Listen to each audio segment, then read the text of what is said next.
Corey Sandin, and this week's special expert guest for fishing information, new techniques to catch more fish, and the most current scoop on what's happening in the water.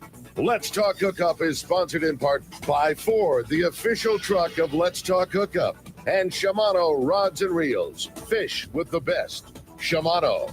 Get ready for the fastest 2 hours on radio with the hosts of Let's Talk Hookup, Pete Gray, Rock God Rick Maxa, and Corey Sandin. Good morning, anglers, and welcome to Let's Talk Hookup. I'm Pete Gray with Rock God Rick Maxa. We're in the world headquarters of Let's Talk Hookup here right next to the San Diego landings in Point Loma. And boy, do we have a great guest for you today. He's back. He's the man. We've been fishing with him for so many years. It's scary. Captain Joel Ralston from the Condor is here. We're going to have some fun talking with Joel. You stay tuned. This is Southern California's sport fishing voice. It's Let's Talk Hookup on the Let's Talk Hookup app, Sports Grid Radio Network, YouTube, Facebook Live, and 1090 AM.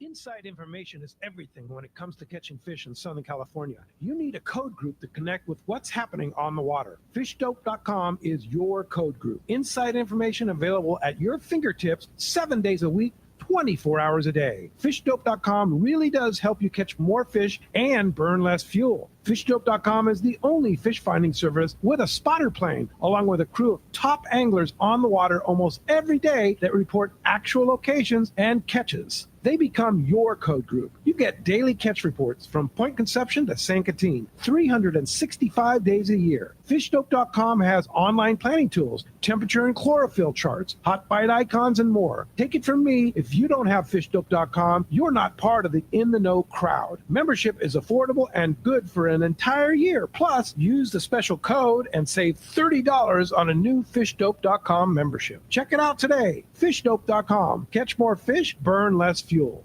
Hey, San Diego, it's the Ford Black Friday sales event. 4 days of the biggest savings on an incredible selection. From F-150, Explorer, Bronco Sport, or the all-electric Mustang Mach-E. Visit your San Diego County Ford dealers now through December 2nd and get great offers across the lineup of Ford trucks and SUVs. It's the Ford Black Friday sales event, and now is the best time to get behind the wheel of your brand new Ford and drive it home today. But hurry, these offers absolutely end December 2nd. Only at your San Diego County Ford dealers. They'll be glad to hook you up.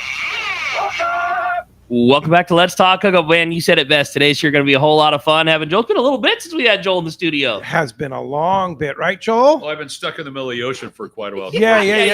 Get a little We closer. don't do that anymore. We're back to sport fishing where I belong. Yeah, there you go. Hey, good morning, sir. Top of the morning. Captain.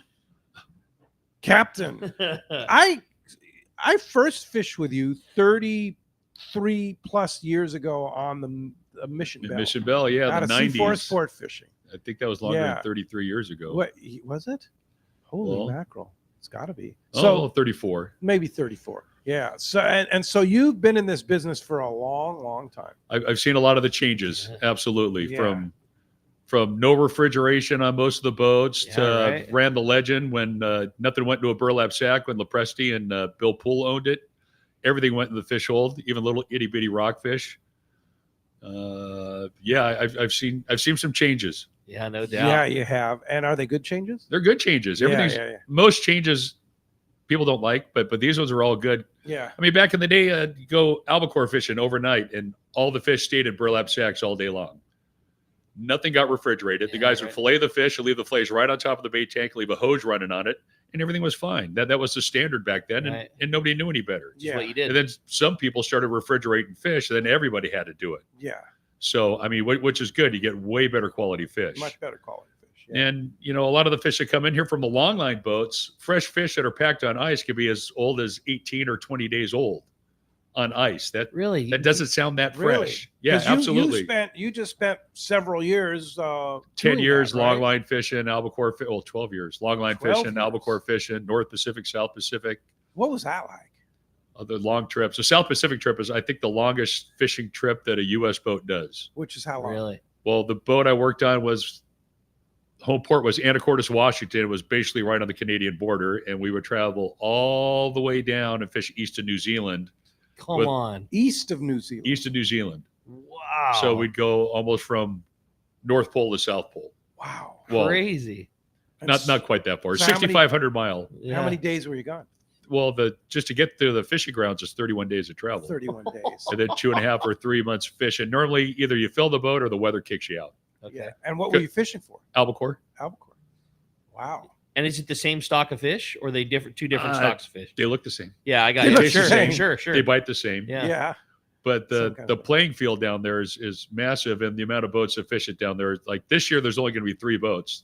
The company I used to work for, High Seas Tuna, has 3 boats that go down there. All the other guys aren't doing it. Price of fuel, and there's Gotcha. been. Last time I was there, we had 11 cyclones in 2 months, Oh, my gosh. so no it was a little way. choppy. Yeah. A little choppy. and so we did a lot of drifting around. And How big was the boat? it's just a little bit smaller than the Condor, actually, Really? but it holds 28,500 gallons of fuel. It could hold 200,000 pounds of fish, Holy Wow. blast bled. wow. So, It's a really nice boat, but so you're not going. You're a not cyclone off- is still a cyclone. Yeah, so. sure. You're not offloading fishing between trips on a boat No, like we that. take it You all just the way fill back up to fill her Canada up. and Wow, Unbelievable. crazy. So That's yeah. cool. Single screw? Yep. Wow. So And you so got to you make gotta sure have that one Yeah. squirrel cage is working pretty Yeah. good all the time. One generator? No, we had 3 generators. 3 generators. 2 One, working generators and one for cruising when we didn't have any fish to catch, like a traveling generator, like on the Uh-huh. way down, so it burns half the fuel. Oh, I see. Yeah. What a trip. That's really cool. What an amazing. So you're done with that? Well, I've been there 6 or 7 times. That's enough. Yeah. Yeah. You conquered that goal. Yeah. Not sure if it conquered me or I conquered it, but we had a good crew. Yeah, that's they rad. let me bring my wife. Michelle is Yeah, aces on the Michelle. boat. It's always nicer having your wife with you, Oh, for sure. because normally that's always the relationship breaker. You do a 6-month trip and you come home and all your stuff is gone. Yeah. So- yeah. Yeah. So keep your wife with you and keep her happy, and There you go. happy wife, happy life. That's rad, it. man. Yeah. And Michelle was here with us. She was going to sit Just with us, moments ago, but but she has to go study for her for captain's her license. captain's license. Yeah, So she's going to get her absolutely. captain's license. Yes, And get she another works- captain in the family. She works on the Condor with you. Yes, she does. Yeah, That's awesome. which is cool. Her people skills are awesome. Yeah. So yeah, What- she. I wonder where she learned that. I think that was before me. Yeah. She's really good with You people. have good people skills. I've been told. People love you. I mean, they love Everybody. fishing with you. Yeah, well, bad taste isn't a crime. So It's been so fun having Joel back at the landing. We had so much fun with Joel in the old days on fishing at Fisherman's Landing and just all the fun. And everybody comes off the boat with a smile, talking Yeah. about how much what a great time they had fishing with Joel. Fishing good or bad or indifferent, make sure the vibe on the boat is. always correct good. me if I'm wrong, but fishing is supposed to be fun. That's the deal, Yeah, man. That's that's what we're the doing idea. it for. And a lot of guys are too serious. Yeah, Right. You can't catch everything you hook. you're right. Some get away, Totally. and some people lose their mind. Yeah. Some people in charge lose their Right. mind, and they ruin the trip for people. Totally. That's all I hear. Yeah. All you got to do is keep swinging away at it. Put That's on it, another man. hook, Yeah. drop another jig, whatever. That's it. Get You'll back catch in the another game. one. Yeah, if they're Yeah. biting, you're going to get another one. Yeah, for sure. And so, how long have you been on the Condor? Just this last season, my 8th issue of my captain's license actually expired on October 24th, so I had to stop running the boat for some of that yellowfin we finished the season on that good grade of yellowfin that's outside Collinette. So I missed out on the last 5 trips, but Michelle and I went out on Haas Heyman's trip. He had a trip on the Ocean Odyssey, and we had a blast. We ended up with 11 of those things between us Wow. on a 2.5 day trip. It cool. was pretty cool. Yeah, your 8th issue. Yeah, that's so. I'm on my 9th issue of a captain's license now. It So, makes me feel like I need a walker, so wheelchair. when you Can you help me up, you're, Larry? you're gonna have your 61st birthday in a week or so. Yeah, not getting any younger, Yeah, you're still going. but a lot of Look sea at time. Frank, man. He just turned 81. He's still going. Yeah, that guy will never stop. Yeah, that's it. Yeah, we talked a bunch this year. Yeah. So tell us about the Condor. What's it like running that big boat? I The like big that boat. bird is Yeah. it's got. It's the platform is fantastic. It is. They got that sheeting all up and down the side of the cabin. Which when Scott first bought the boat, I was like, look at that. That's. It's not you gotta get rock rid of on that. stuff, right? But man, people sit down and they, on a nice weather day, days when you're around the point, you're taking spray already. No one's going to be sitting there fixing up their gear. But on the nice days, which is most of the time here in Southern California, people are just sitting there. They're fixing up their tackle. Instead of everyone having to be balled up around the bait tank or the tackle racks. They're right. It's good, and there's plenty of work room on the deck. There's a lot of boats that are really narrow between the house and, Yep, and right. the rail. So like That a couple of thing's big guys would have trouble passing each other, but that boat's got so much deck space. It's a really good platform. It's huge. I mean, you said it, but you almost need to see it to believe it. The distance between the house and the rail is so big. The bench runs the whole way. Like there's a bench to sit down, and a guy could be sitting there messing with his gear and set his tackle box right next to him, or his tackle bag, or whatever he's working on. And two guys could pass him still at the rail pulling on a fish, and one never touched the other. No, the boat's just huge. It's ridiculously huge. Yeah. And what's the normal load you guys take? The ultra limited loads are 24 people. That's it? Yeah. Wow. Well, that's like a 2.5 for the ultra limited, but 33 I think is the max. And the boat fishes that fine. That's the thing about it. Exactly, is the boat's giant. 33 disappear on that thing. It's a really big boat. Everybody gets a bunk. Oh, absolutely. Yeah, you don't have to share with anybody. Well, I share with my wife. Oh yeah, well, there you go. Perfect. If you got to share with somebody, share with your wife. Absolutely. It's a good thing. Yeah. But it's a really good platform, and we had a really good dynamic on the boat this last year. And I believe most of our crew is going to be coming back this year. Awesome. Ian, he's got a good background. He worked on the Pegasus with Whitey. Whitey's a real fishy guy, and so he brings, when I had my boat, we fished all day, sun goes down, throw out the sea anchor, feed everyone dinner, everyone goes to sleep, wake up in the morning, start fishing on the bag a little bit. Oh, hooked one, don't hook one, pull the sea anchor and start fishing again. It's like sun up till sundown. Now it's round the clock. You fish that bluefin all night long, then this last year was like brain damage during the day, except for when it got on the Cortez and the Tanner. But you're fishing 24 hours a day when it's that bluefin. Yeah. You need two competent guys that can fish the boat. And we have that over there. That's cool.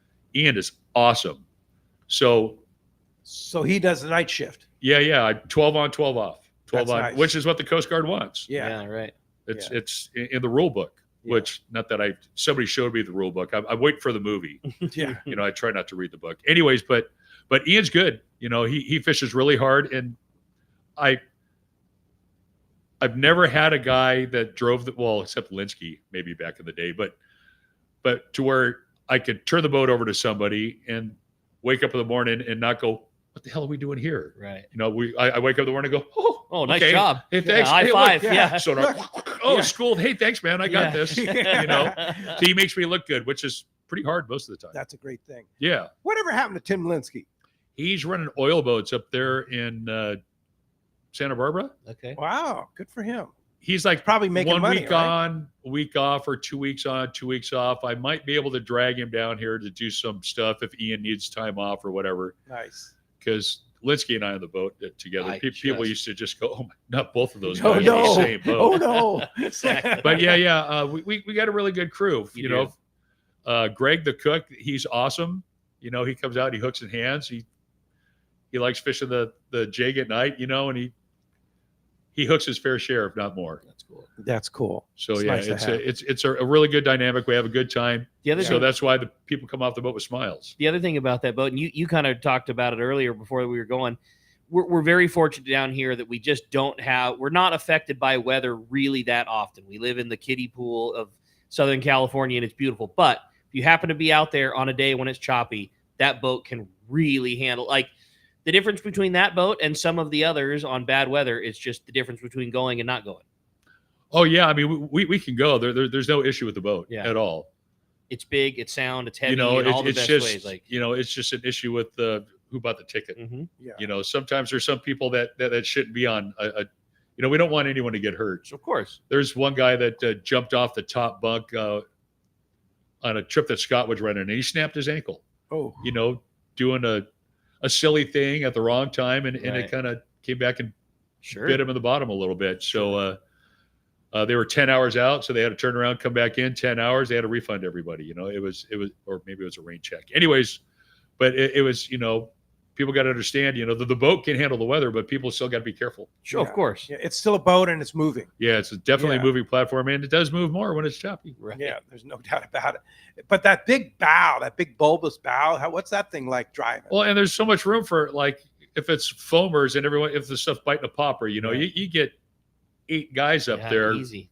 Which isn't the whole boat, but you can never get the whole boat in the same area trying to do the same thing. It's always disaster. Yeah. But you get 8 guys up there fishing poppers and stuff like that.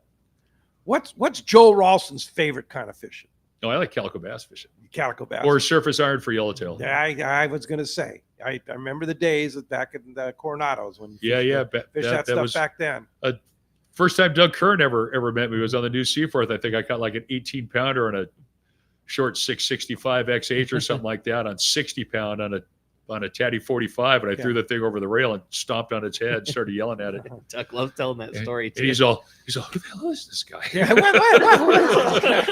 what? Speaking of surface iron, Rick, you and Corey did a great job yesterday. Thanks for covering while I was in the frigid Michigan zone there for Lolly's family is back there, and we had Thanksgiving back there. Nice Thanksgiving, but glad to be home. Yeah, I'll bet. And especially when you told me it was 77 degrees here yesterday, right? But you guys did such a great job, and Danny and Jerry were so great. And if you guys missed that show yesterday and you like to fish the surface iron, that was cool. You have to check it out either on our app. Listen to the audio portion on the Let's Talk Hookup app, or go to our Facebook or YouTube page and go to YouTube Live or Facebook Live and listen and watch that show. It was really good. I'd love to take credit, but when you put the owner of JRI and the Danny Wade in here, like, it's pretty easy to come up with a very good surface iron show. You just turn the mic. Speaking of the surface iron, that guy's the master now. You turn the two mics on, and 2 hours later turn them back off again, and the show ends up perfect. So I'd love to take credit, and having Corey too. Like, it was easy with those two boys. You guys did a great job, and I appreciate that. But Danny Wade, man, he had some nuggets in that no show. doubt, man. I mean, I watched the whole thing on Facebook Live yesterday in Michigan, and which I'm impressed that you were able to watch it, because I had beyond a couple of technical difficulties making you pulled it off. Making the video work. You pulled the video off, so that was the most important thing. But some of those tidbits that Danny threw out there about surface iron, and Danny, it's just like when you talk about monofilament for fishing for surface iron, he has nothing.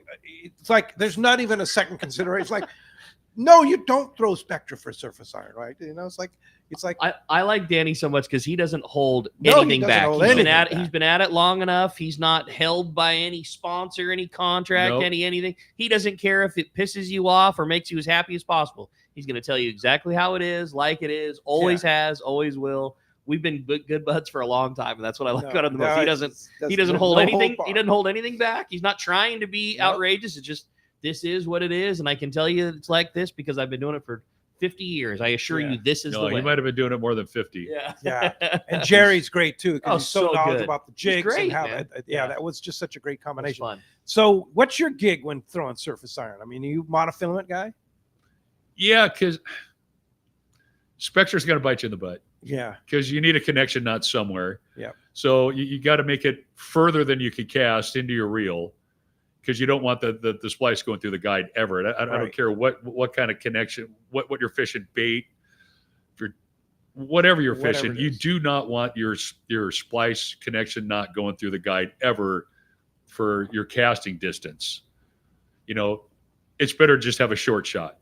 Yeah. Personally, that's what we tell everyone on the Condor. Anyway, that's what I believe. I've had connection knots bite me in the butt so many times because I grab other people's rods, and try to help them out, cast a bait out. Oh, connection knot, bad spot. Oh, no. Yeah, you get a backlash, bait falls off. It makes you look less than good at that time. Gee, are you just starting to fish there? Yeah, my first trip. Yeah, for sure. But it's straight mono. You're a straight mono guy. Yeah. For bluefin too. If they're going to eat the iron, I think it's going to be a skip jig or something like that on the surface. Yeah. For that type of fishing, then yeah. Cool. One of my favorite things about having Joel back was in the shop. He would recommend the guys to go get gear, and some of the kids are younger and have come up through it only seeing the bluefin, stealthy, this, that, or the other, and everybody wants a gamakatsu, thin wire, number this, small circle hook, and old school and hooks. Everybody, all the boats would want this thing or that thing, and everybody would know, like when the kids would know to ask, like, what boat are you going on? I'm going on the Condor. Oh, okay. In that case, you want this pack of bronze J hook number 2. Everybody wants a gamakatsu, small circle, extra sharp, special. Yeah, the 150 or the 151s. Yeah, those are perfect. A Gucci hook, and then they'd always know to ask, well, what boat are you going on? They go Condor. Oh, okay, never mind. Then you want this 50 pack of mustaches. Yeah, $9.95 for 50 of those things. That's There you right. go. Well, as you can hear, we have a great show lined up for today. Just touching the surface here with Joel and all that he knows and been around for a long time. I mean, think about all the fun that all of us, certainly myself included, have had Yeah. the fun of getting to fish with Joel over the years and all of the great fisheries he's been a part of and seen it, done it. It's going to be a great show. Tons of great information with a great buddy, and we're really looking forward to it. We're really looking forward to talking to you. 2 hours of fun this morning. If you want to join us on Let's Talk Hookup, give us a call at 213-432-1090. Again, 213-432-1090 is how you reach us on the phones. Or you can send us a text. I can feel my phone buzzing away. There's a lot of texts that are already coming through, people wanting to ask questions of Joel. If you want to send us a text this morning, a question, the only way you can do it is through the Let's Talk Hookup app. If you don't have it already, you should totally download it. It's a free download. Just as Pete had mentioned before, you can listen to all the past shows. You can catch that great show with Danny and Jerry from yesterday through the Let's Talk Hookup app. And it's the only way to text in your questions. When you do, make sure you include your contact info. Just a name and a phone number is all we need. Because if you win the big prize at the end of the show today, we want to make sure to get it for you. And what a cool prize we're giving away today. So how it works is we're going to have a potential winner from every caller, or from every caller that makes it on the air. We're going to have a potential winner from all the texters that make it on the air. Then Joel's going to flip a coin at the end of the show, going to decide whether the winner comes from the caller or the texter side. And one lucky caller or texter is going to go on a day and a half trip on board the Condor. And you're going to get the 2025 Bill Varney Sport Fishing Calendar. Yeah. How cool is that? Yeah. Someone's going day and a half fishing at the end On of the today's Condor show just for calling and showing and getting an opportunity to talk to the man. Yeah, thanks to Scott Mizell, the owner of the Condor, for ponying that up. Really cool. Oh, sweet. Very generous. Yep. Yeah, so that was cool. Very stoked. Again, one lucky caller or texter. Give us a call. It's 213-432-1090. And when we come back, we're going to be taking your phone calls. Lots of fun, lots of catch reports. You stay tuned. You're listening to Southern California's sport fishing voice. This is Let's Talk Hookup on the Let's Talk Hookup app and the Sports Grid Radio Network. All of us at the American Angler family want to express appreciation to our regular passengers that fish with us year after year, and to the new anglers that came out this last season. We realize how precious your vacation time is, and we are truly grateful that you have chosen to spend this time with us. It's important that your experience is memorable, from the moment you call the office to the time you step off the boat. Hi, I'm Lori. Call me at the office, 619-223-5414, or check us out at AmericanAnglerSportFishing.com. Come fishing with the American Angler family and make a memory. 24 years ago, I visited this amazing place called Halibut Archipelago. I just could not get enough of these amazing islands, natural beauty, friendly people, and phenomenal fishing. I knew I had to spend more time there. Moving forward to today, here I am, a fishing lodge owner. Hi, this is Valerie Hilbridge from Queen Charlotte Safaris in beautiful Haida Islands, British Columbia, Canada. We are a boutique lodge just steps from the Sand Street Harbor, offering a truly unique fishing adventure. Our fishing is world class. You will fish for king salmon, halibut, lingcod, and much more. Our fishing grounds are untouched, unspoiled, and surrounded by stunning scenery. We are dedicated to making your adventure an experience that will be a lifetime of memories. We will welcome you as friends, and you will leave as part of the Queen Charlotte Safaris family. You will come for the fishing, and you'll come back for the memories. We are booking now. Please give me a call at 1-877-815-2892, or check us out on Instagram, Facebook, or website qcsafaris.com. Many years ago, Baja pioneer Bob Van Wormer found the area he called the Great Fish Trap in the East Cape of southern Baja and built what is now regarded as the premier East Cape resorts of Palmas de Cortez and Playa del Sol. Today, following in their father's footsteps, Bob's sons, Bobby, Chucky, and Eddie, have taken Palmas de Cortez and Playa del Sol to new levels with the largest sport fishing fleet in Mexico, a luxurious spa, and top-of-the-line resort amenities. Van Wormer Resorts have become a destination for travelers worldwide. But for us, Palmas de Cortez and Playa del Sol are just a short 2-hour flight away. No other tropical fishing destination offers the experience and value that you'll find at Palmas de Cortez and Playa del Sol. Now you can plan your Baja fishing vacation quick and easy by visiting VanWormerResorts.com. And when you're ready to book, it's quick and easy. Or simply call 877-777-TUNA for more information. Van Wormer Resorts, the East Cape's finest. Welcome back to Let's Talk Hookup. What a great time this morning. Lots of fun. Phones are already packing up. No surprise there having Joel in the studio this morning. Again, if you want to get your chance to get through, 213-432-1090, or as we said, send the text. And lots of fun texts coming through already this morning. Yeah, for sure. And phones are packing up. I think people want to win a trip to go fishing on the Condor with Joel. I know. Day and a half so. trip. Yeah, That's pretty awesome. You can send me in And, on that list. Now, you guys going to be doing some winter trips? That's not up to me. Yeah. I would like to, but we're kind of hoping that bluefin shows up again early. Yeah. We're doing maintenance on the boat, so the boat will be ready. Yeah. Ready to go. Boy, that's the thing. Yeah, it's a tough call. You got to decide when to do maintenance at some point. And the way It needs to be done. Best to just do it. Yeah, the way these last few seasons have been. I mean, there's been tuna in March. In There was April, one year when I was on the Legend, and we found that yellowtail on the figure bank, and Buzz and Nick on the Prowler and the Loan, they were all tore up doing boat work. I think Sobiak still had the producer. All the overnight boats from the 3 landings over here, they were busy doing maintenance. Sure. And Frank was giddy. He was coming over. He said, "You got these guys moving with the purpose. They are moving with the purpose because we're catching limits of yellowtail in March 16th. Yeah, that's cool. We had limits of lingcod. We went to South Sepuedes, and on the finger bank, we only had like 18 people. I think we had 95 lingcod and 95 yellowtail. Wow. And everyone thought it was a joke because it was Linsky and I on the boat. They're all These guys the people that messing know around us, with us. they're setting up an April Fool's thing, Yeah. and they were Yeah, calling. totally. Like, hey, no, we don't. We may joke around, but not on the fish count. Of The fish course. count's a fish count. Yeah. That's We a do real not deal. bump it Yeah. ever, ever, ever. It is what it is. And then we were getting out full, and these guys are still in the middle of boat work, not anywhere near the end. And Frank I think that's the happiest I ever saw Frank. That's cool. Yeah. We made money hand over fist. It was awesome. That's cool. Well, hey, let's jump into those phones. They want to talk to Joel. You got it, man. Why don't we start it off this morning with Mike? He's calling us from Torrance this morning. Good morning, Mike. Welcome Morning, to Let's Mike. Talk Hookup. Morning, guys. Nice talking to you. Joel, I had such a good time on the boat with you. We went out and we caught 100 yellowtail off the bottom one day, and we topped it with 100 bluefin. Oh, the Cortez. You provided great experience for. Yeah, you told me I could have a room on the boat anytime I wanted. But Well, it was such a good Maybe trip, when I flip and, the coin, you're going to great win, and you'll get a day and a experience. half trip for whenever you wanted. I wanted to say thank you very much for a great experience. You're very My welcome. buddy said the cook is a great cook out there, so we went on the boat. We had a very good time. So welcome back to the fleet.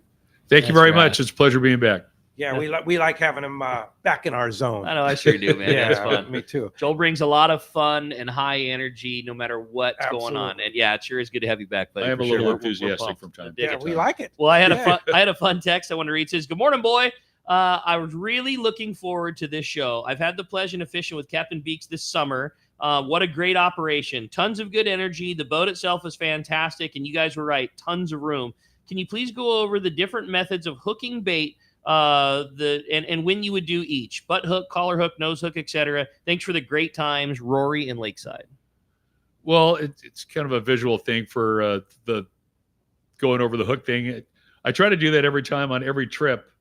After the seminar, we do part 2 by the bait tank for anyone that needs any help. But I've always liked belly hooking. Always have. It's just forward of the butt on the bait. You got to get a lot of meat on the hook, because if you try to cast and you don't have enough meat on there, you're just going to cast the bait off. But a lot of people have been hooking them in the shoulder lately. Ian's pretty good on the shoulder hook. We have a Swims a little better. Pardon me? Swims a little better. I think so. Yeah. But him and I are about we're pretty even on the hook and hand thing. Yeah. But normally he's sleeping during the daytime, so that gives me an advantage at hooking more than him.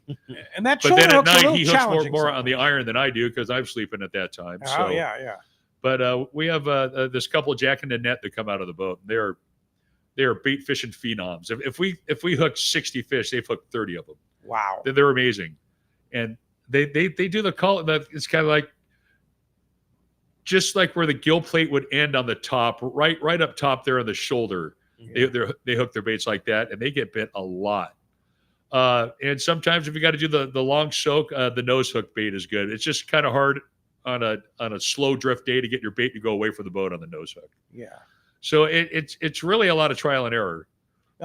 When there's a lot of wind, a lot of current, nose hook, because the boat gets going to move fast. Yeah, the right? boat's moving a little fast, and you need to be able to toss a bait a little bit, because baits are cowards. They're always going to look for some shelter, and the boat's always the best source of shelter for a bait. Right. They always try to swim back to the boat, especially when there's fish around. So. If it's like long soak, get a bait forever away from the boat, I always fail miserably. I'm just not that guy. I'm not. I need to get a bite right now. I need to. I want to burn through baits. And that's just it's a recipe for a tangle. I can't seem to get a tangle-free bait out away from the boat. That distance, half a spool away. That is not me. Yeah. I have no patience. If I'm not bit in 2 minutes, I normally wind in and shake a bait off and start all over again. I'm not good for bait conservation. I'm all about.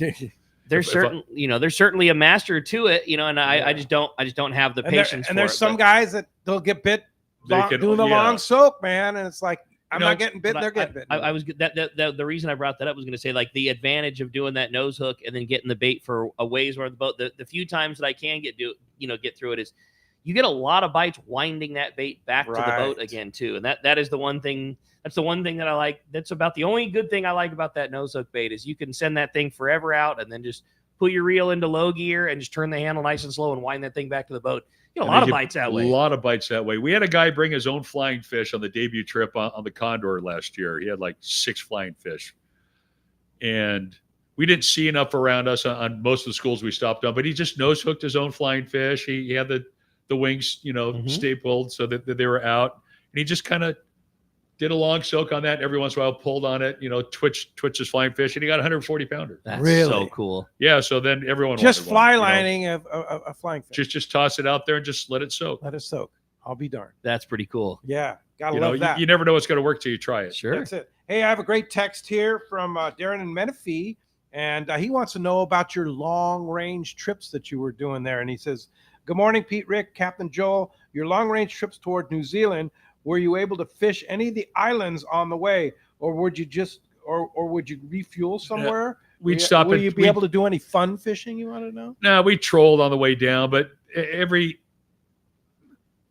state, every country is really possessive of their EEZ. So we can't drag anything within 200 miles of the Cook Islands or French Polynesia. There's little spots where we can put some gear in the water. We catch a little bit of wahoo, some skipjack, various size yellowfin and big eye on the way down, some dorado, stuff like that. But we don't stop. It's the money fishes albacore, so we just keep going. Just keep going. Stop Tahiti, throw on some fuel, get some produce, and off the dock. And so you would stop and refuel in Tahiti? Yeah, Tahiti was our point. Nobody goes to Samoa anymore. The boats that used to go south, there'd be boats that go to Samoa and check the western zone. They go straight down from Samoa and fish close to the EEZ for New Zealand, start pushing east. Then the other boats that went to Tahiti would go straight south and get down to the water temperature you think they're in and start pushing west, and all meet up in the middle and try to find the meat down there. Yeah. For a month at a time on the boat. What becomes the favorite meal and what's the most hated meal? I mean, you're on the guys we had on the boat were really good cooks. Okay. Yeah. So it took a while because we had a Filipino crew, so a lot of things were deep fried, and it took me a while to say, that's going to kill me. So so let's just throw it in the oven instead of in all that really hot oil. And so they were really good cooks. That's cool. And on the way down, it's like Brian Kiyahara used to say on those long trips, you eat till you're sleepy and sleep till you're hungry, and then do whatever you need to do. Is there a person who cooks all the meals, or is it just everybody takes a turn? It was a rotation. Yeah. Okay. How many crew on that boat? 4. That's cool. Just 4. Just 4. Doing everything. Yep. Including your wife. 5 with her, 6 with me. Okay, so 6 total. But they don't let me do anything. Yeah. And the boss didn't want me drive the boat. It was really unhealthy. I mean, a lot of fun, but all I did was sit up in the wheelhouse. They bring me food. Yeah. Soda mark, turn the boat. Nice weather, keep circling over the fish. Where they go, they go that way, reverse the circle. Really? Yeah, Okay. yeah. I mean, it's fun fishing. I believe you though. Like I said, but you're an action guy. It's really boring. Yeah, getting your voice up and yelling and having a good time. And I get happy and I start screaming, and it makes the Filipinos nervous because all the white guys they see screaming. It's never a good mad. thing. Yeah. They'd be, and then they came up. They go, "You're happy?" I go, "Yeah, we drove 31 days to find this, and now we're here." Damn right, I'm happy. We're making money now. That's great, man. How fun. Yeah. And it was all long line. There was no bait. No. We're jigging. Oh, you're jigging. Yeah, we troll 26 jigs. 26 at a time. Yeah, there's outriggers on the bow of the boat, outriggers on the back of the boat. There's a cloth line in between them, so we drag 4 on either side. And the side jig gear gets, right alongside the boat from the bow all the way back to the corner gets bit really good. Just as good as the stuff in the back. Yeah. No kidding. Yeah, it's pretty cool. You can look over the side. You get when the gear's loaded up, you can see fish swimming under the fish that are hooked, like, hey, where's mine? Yeah, I want to get You know, some. they're just Let me swimming get in there, on this. and it's as fast as you can pull them. You shake it off, throw the Wow. jig back in the water, bam, it's on again. I love it. And what kind of water temperature are you fishing down there? Oh, anywhere from 58 to 62 and a half or Okay, so 63. At the Classic end of the water, season, yeah, classic water for yeah, albacore. sometimes 64, 65 degrees. Yeah, That's wow. cool, Joel. Pretty amazing. Yeah, New it's- Zealand. Yeah, east of New Zealand. Shoo, that's a long way down. The north. Well, there's a Chatham Island that's right there. There's a ridge that comes off the Chatham Ridge is called. Uh-huh. Then there's the Louisville ridges also. There's like they go northwest southeast, and there's some high spots. One comes up to like 258 fathoms, but from there that's like the area. And if you have to go further east than that, then normally it's a bust. But Yeah, wow, That's pretty cool. amazing. I dig it. Hey, well, let's jump back. in actually, the phone. boat's on the way down there right now. Really? The boat I Okay, used to run. Cool. Let's jump back in the phone. Talk to Ryan. He's calling us from Irvine this morning. What's up, Ryan? Welcome to Let's Talk Hookup. Morning, Ryan. Good morning, guys. I just want to say wonderful show. The Condor, my greatest memory from the Condor was when I was out of high school back in 2017. I caught my first bluefin on that fish. So tons of fun time on that boat. Really can't thank you how much I enjoyed that trip, Captain Joel. But to go back to your thing about how much you like calico bass and surface iron fishing, from both setups, what would be your ultimate setup? What's your favorite calico bass outfit and your favorite surface iron outfit? Oh, nose hook anchovy right in the weeds. It used to be the kind. When I was a kid, the brown bait used to get bit pretty good, but the guys wouldn't let me have one. I had to steal them out of the bait tank. Anytime the guys on the top of the tank saw me, they'd turn that scoop around and crack my knuckles at the back end of the scoop because all the brown bait was for all the regulars, and didn't matter how much I fished there. I was just a kid, so kids get beat up a little bit sometimes. But we have to earn it. Yeah, there it is. But I got my fair share of brown baits and caught my fair share of bass. But when the stuff starts spawning and it's out of the stringers and the bull kelp, you know, when the current's right and the stringers are laid down, the surface iron, nice slow wind on a white jig, just that's cool. And that's good living. Nothing. Anytime you can fish the surface iron and see what you're trying to catch, eat what you're fishing with, there's nothing better. Be it a yellowtail, barracuda, bonita, calico bass. Just getting bit on the surface and seeing it happen. That's the coolest thing since sliced bread, if you ask me. You just don't see brown bait anymore in the mix. Is that related We had to a little anchovy? bit towards the end when they make beach bait. When that bait's right on the beach, and that's like a croaker, right? A croaker's a little different. Brown Yeah. bait's a queenfish. It's a queenfish. Yeah, Uh-huh. but the croakers get bit too. Same thing. Yeah. something different. Yeah, but One of that's the your favorite. Pompano usually get bit. We don't see Pompano. many pompano. Yeah. One of my favorite parts about yesterday's show was, Danny Wade was basically described almost word for word what you just did. Like, how does it get more fun than a perfect day where it's laid down, you can see everything, and the kelp was laid just right, or You the can birds. still see the birds, kelp, but it's yeah. down enough to you can cast your surface jig and let it waddle right over those stringers and You know what's watch going the to bass happen. come out and blow out on your jig. Yeah, That's- you know it's going to happen. And we all said the same thing. You can't possibly get, there's no more fun way to catch them. And then Corey goes, well, I can think of a way that's more fun to catch it. Obviously being the guy that's the ultimate swim bait guy in the world. It was just fun.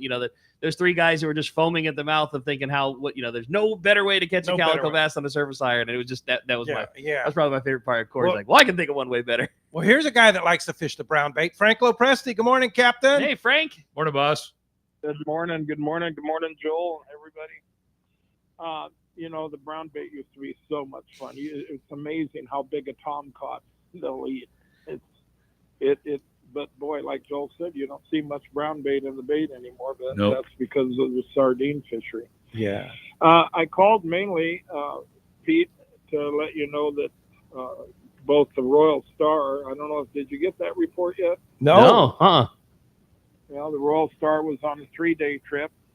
He had a fair day. He had 185 yellowfin tuna and 6 bluefin. Yeah. Oh, nice. Yeah, that's fair. Like in a day. 35 to 70 pounds. Oh, and my Aliar was gosh. going through that area headed for Aleos Rocks, and he had one stop for 75, and he just kept going. So That fish I'm just push trying back to up. point out the fact that we have a 3-dayer that after this 10-dayer on the Supreme that has 6 openings. So if somebody wants to have some unbelievable fishing for bluefin and yellowfin tuna, there's still a boat or two that are available to go on a trip. Okay. Wow. That's on a awesome. 3-day trip. So Joel asked, did that fish push back up? Not really. It's at about, about 160. 240 to Oh. 250 miles. Yeah, that's the down there You ways. get a full day's fishing plus a couple hours after dark. And then the next day, if the weather's right, you get a couple drifts fishing rock cod. Oh, That sounds Nothing wrong with awesome. that. God, that sounds fun. sounds right like now. a fun. Yeah, in December, You kidding go me? catch a bunch of yellowfin and bluefin, and then finish up with rock cod. And what a day the Star and the Supreme must have had yesterday. That beautiful ocean condition yesterday. It was flat, calm, and warm and nice, and biting yellowfin and fly line and baits. God, that sounds so good right now. It's just amazing fishing. And, the trips, I don't know which boats still have openings after Christmas. I think the RP has a couple openings, but for the last 5-6 years, they've had fabulous bluefin and yellowfin tuna fishing. So hopefully that will stick through January, really. Yeah, that sounds good. Well, Frank, happy birthday to you. Oh, happy birthday, boss. Thank you, Joel. Thank you. It's good to have you back in town, Joel. It's good to be Joel back. did a heck of a job. I don't know. I think you guys are well aware of him coming back to sport fishing. He really did super well this year. Yeah, he did. Yeah. Good to have Joel back in our fleet, not just fishing commercial. Yeah, no doubt about it. Yeah, that's where I belong. So Totally. Absolutely. Yeah, we love having you here. Yeah, for sure. Well, thanks, Frank, for that All right, you great guys, report. take We care. Thank you. appreciate it. All right. Happy birthday, Frank. That birthday. That's awesome.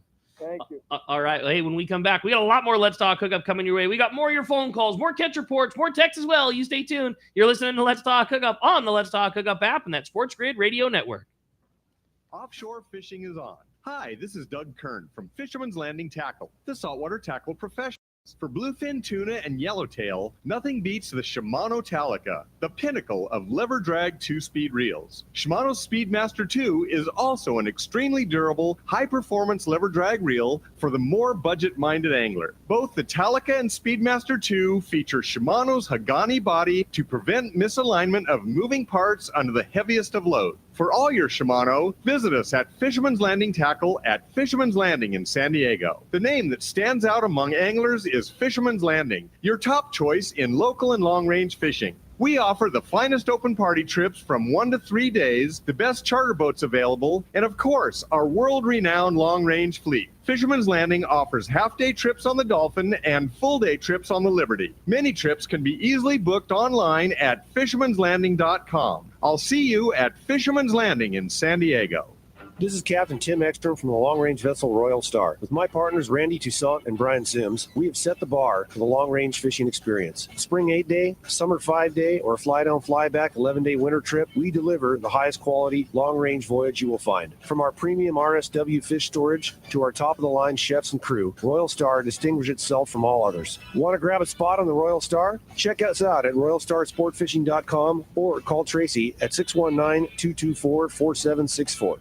This is Bob Hoots at Costa Sunglasses. Visual signs are a critical part of my fishing program, from bay bass to bluefin. I wear Costas to see what's out there. Costas are built with advanced polarization technology with our 580 lens, designed to cut through the sun's glare while providing enhanced color to see more fish. Costa was founded by a group of anglers wanting a high-performance lens for every fishing application. Costa has a West Coast style frame and lens for your adventures. CostaSunglasses.com. Turner's Outdoorsman, Southern California's #1 shooting, hunting, and fishing tackle retailer since 1971, is right in your neighborhood. Now with stores throughout Southern, Central, and Northern California. No one does it better. Turner's Outdoorsman brings you the best prices and selection, plus a knowledgeable staff that will help make your day on the water or in the field more fun. Stop by your neighborhood Turner's Outdoorsman. To find a location nearest you, check the web at turners.com and sign up for special deals and more. Welcome back to Let's Talk Hookup. Having a great time here this morning. Well, if you want to get in on the fun, give us a call. 213-432-1090 is how you do it. Yeah, well, line open. It's been a busy morning, but there's lines open right now. You want to get through, have a chance to go fishing with Joel on the Condor. Day-and-a-half trip is up for grabs this morning to one lucky caller or texter. day-and-a-half trip. So 213-432-1090. Open right now. JP is standing by. Thank goodness we have Yeah. JP. Yeah, he's the man. No doubt about that. Well, hey, it's time to find out what's biting out there. It is time for our catch report today, sponsored by Gamakatsu. It's not just all about hooks. There is so much more, including the new Gamakatsu fillet knives. Once you try one, you're going to want more. Their new tools are also very special, including the Gamakatsu braid scissors made with a ceramic blade so they'll never rust. You can see them at your local dealer or check gamakatsu.com. We're going to start off up at Dana War Sport Fishing. Talk to Captain Brian Woolley. What up, Woolley? Hey, good morning, guys. How's it going this morning? Doing great. Hey. Good morning. Did you have a good Thanksgiving? Good. Sounds like It was Woolley. great. Yeah, thank you. Yeah, it does sound Yeah, like I know. Woolley. Back to normal. Yeah. Finally. It's been a month. Yeah, good stuff, man. Hey, for us this week, we had some nice weather, a little bit of offshore stuff this week, a little breeze. A couple mornings made it hard for the half-day guys to kind of get set up right in the morning and whatnot. But for the most part, our bass fishing has been it's been finesse-style fishing. Light line approaches, like 8 to 12-pound line. The guys that are scaling it down have had a little bit better success. Yeah, they're guys fishing like drop shot setups, like little fluke baits and things like that, something imitating a small anchovy.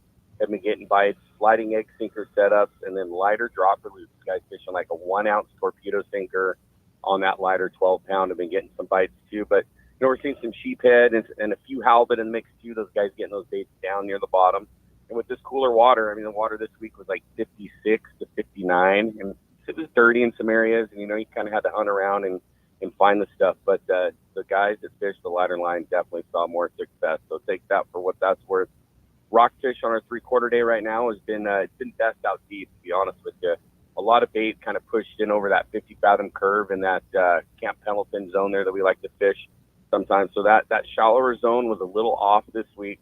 So the days that we were able to get out to the 14-mile bank, we definitely saw the better opportunity. So we're talking like 100, 110, sometimes 120 fathoms. So 1 to 2 pounds of weight was kind of what we needed with a little bit of breeze this week. But still, the trade-off for the effort was well worth it with some nice reds when we were in the little shallower parts of that bank.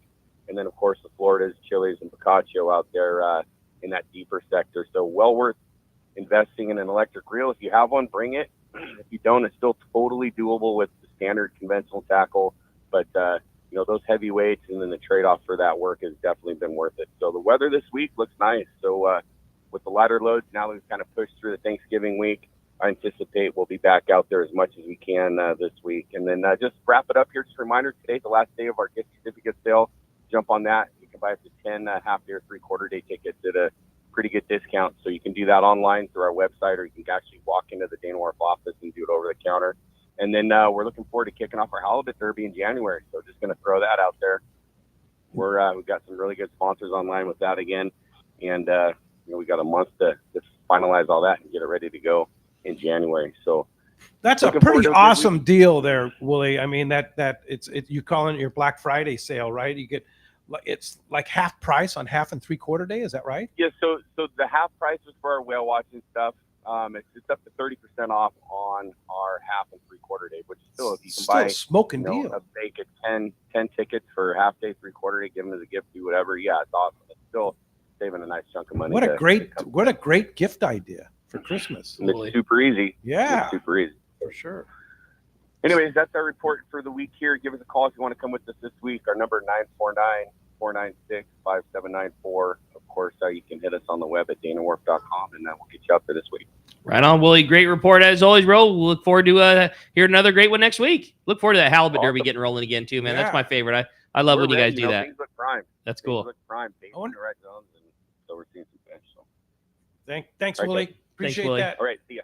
Speaking of halibut derbies, I wonder how that Dana Landing market after Thanksgiving Halibut Classic. I wonder how their halibut derby. I don't know. Hopefully we can get a little check. Maybe get a we'll little report. get a text for Steve. We'll see if we can find out some results for you. Totally. Give some stuff in there for sure. Well, hey, while we're waiting for our surf guru, Gundy Gundish, I want to remind you the 2025 CCA Sport Fishing Calendar is out now. You'll find it at all the local tackle shops, all the landings. I know they got it at Dana Landing. It's full of the amazing photographs, tide charts, important dates and tips, and and a bunch of great information, even in the calendar, that'll make you a better angler. Find it today at a store near you or online at surffishtackle.com. We're giving one away today as a bonus prize, along with that day-and-a-half trip on the Condor to go fishing with Joel. And you want to get through 213-432-1090. You have a great text. I huh? do. Yeah. Good morning, guys. What a great show. My question is for Joel. What is the ideal line class setups for 2 rods and reels that you think most of your passengers should bring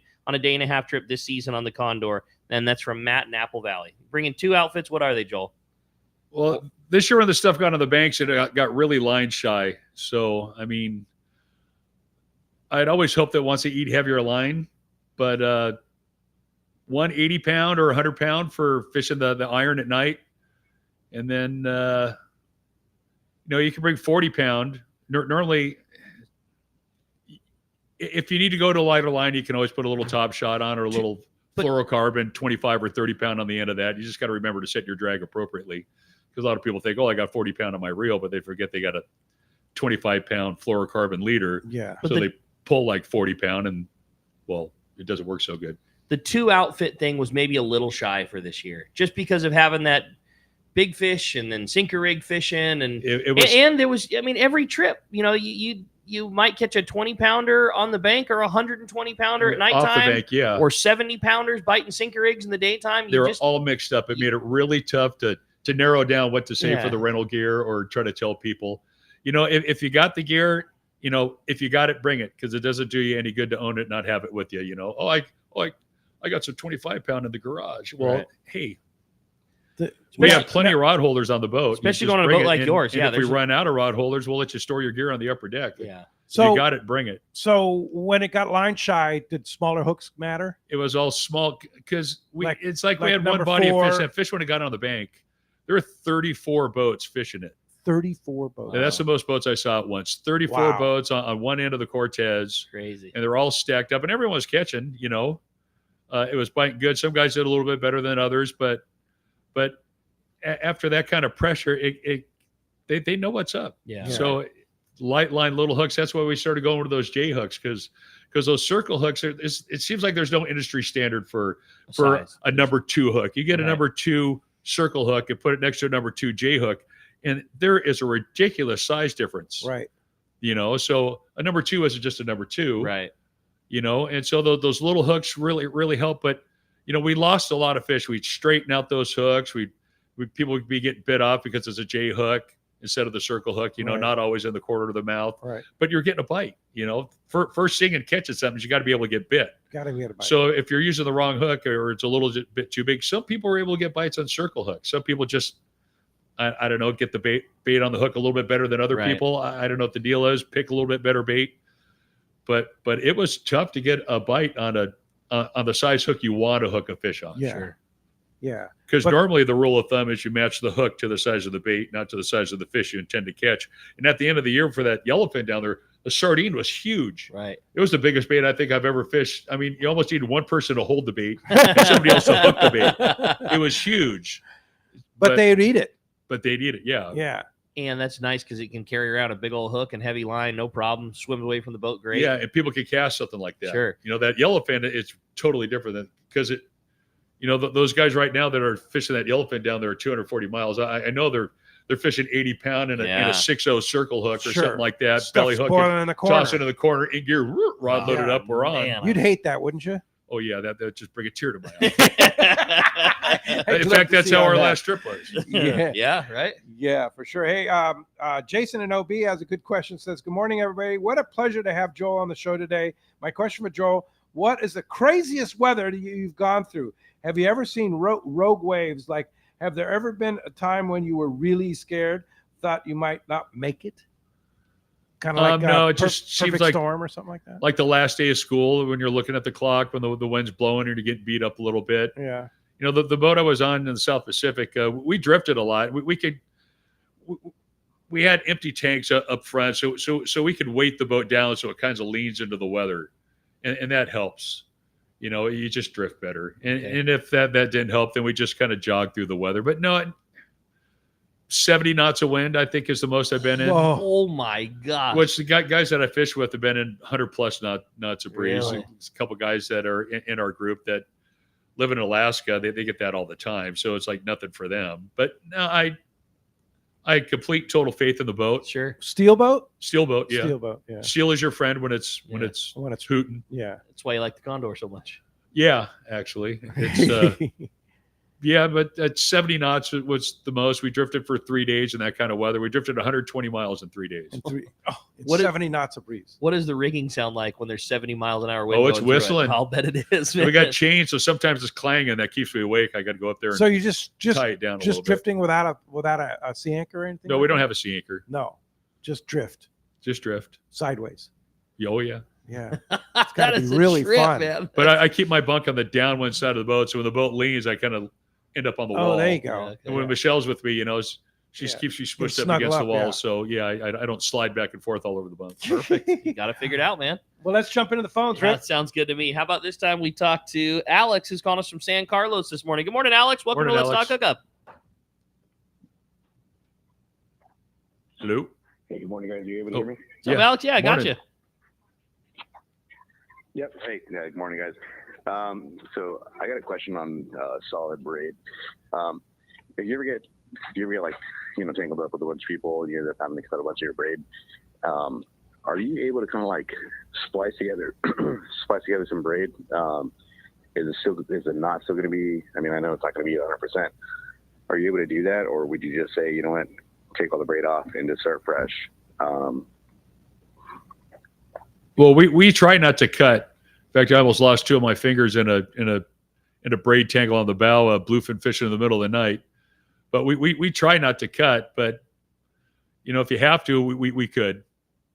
We definitely could make a connection knot. And that should be for you because you're the man when it comes to the tackle. If you were in a fast scenario, I'm in a tangle and I got a fish on the line, or I need to keep fishing, you could bust out a back-to-back uni knot and probably get through your trip just fine and probably not pay the price, and it would be quick and easy and pretty skinny and get through your guides and everything just fine. And that's what I would do. I would just increase the number of turns that you would normally do it if you were tying it in your fluorocarbon or your mono. Spectra is a little more slippery, so I would just increase the turns. Maybe do 6 or 8 or 10 turns instead of 4 or 5 like you would in your mono or fluoro. I think the strongest way to tie 2 solid pieces of Spectra would just be to bust out 2 small bimini loops and then just like cat's paw, loop to loop those loops together. That in my mind is the strongest, but it's not as stealthy or small or skinny or like what Joel was talking about earlier. It's certainly not something that you want to be casting through the guides. But I think in terms of strength, if it's down on your reel, I saw a lot of guys this last 2 seasons that, Power Pro Depth Hunter offshore, that, line changes color every 100 feet. It sure is nice for that nighttime jig fishing to know where you're at. And that was a good way to do it. If your connection is going to be down 500 or 600 feet because you want to put, 5 or 6 of those colors on your reel, just tie a couple of bimini loops together and then, loop to loop those, like a 3-turn cat's paw. That thing is never, ever going to be what fails. Something else is going to fail before that connection does. There you go. That's it. Hey, when we come back, we got a lot more Let's Talk Hookup, including the results of the Halibut tournament. Johnny just gave me the whole lowdown. Oh. We got more Let's Talk Hookup coming your way on the Let's Talk Hookup app and the Sports Grid Radio Network. Summit Gasoline at the San Diego Sports Arena is the place to fill up your car, truck, and boat with the lowest gas and diesel prices. Did you know Summit is also the place to get the lowest prices on gourmet ice and snacks for your trip? $3.99 for 25 pounds of ice, as many as you want. That's half the price of others. Plus, you get 100 pounds of ice free with a 30-gallon fill. Kirkland products at lower prices than the store that makes them. Plus dozens of great snacks for just 89 cents. They can now accommodate 24 cars and trucks to fuel at the same time. Plus 12 diesel pumps. Easy in and out too. Step into the Summit Bistro and enjoy what Martha and her crew have for you. Fresh made burritos, sandwiches, salad, along with beer, beverages, and of course, always free ice. Summit Gasoline low prices, friendly staff, free ice, and easy in and out with your boat and trailer at the San Diego Sports Arena.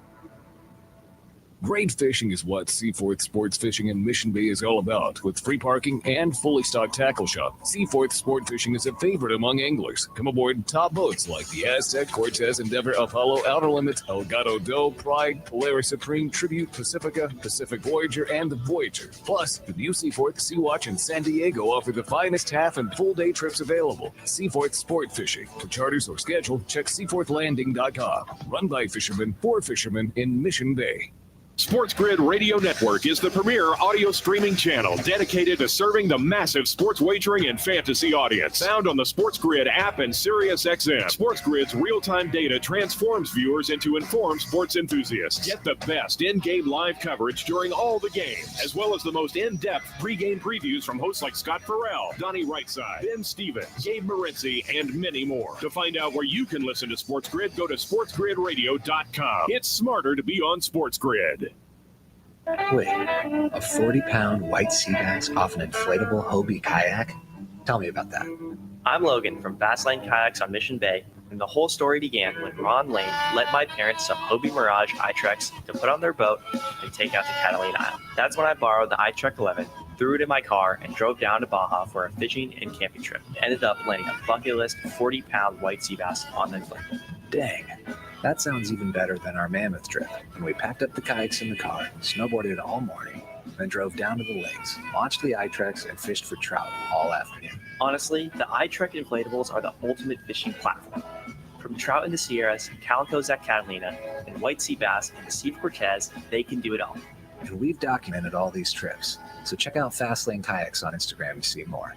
And if you think you want a kayak, but you're on the fence, come down to our shop. We're right on Mission Bay, and we would be happy to throw one in the water and let you give it a try. So call Fastlane Kayaks to schedule a demo today. And now it's time for more of Southern California's sports fishing voice. Let's talk hookup. This portion of the show is sponsored in part by Ford, the official truck of Let's Talk Hookup. Shimano Rods and Reels.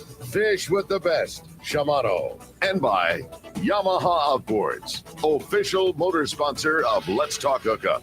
Here we go. Another great hour of Southern California's sports fishing voice. Let's Talk Hookup.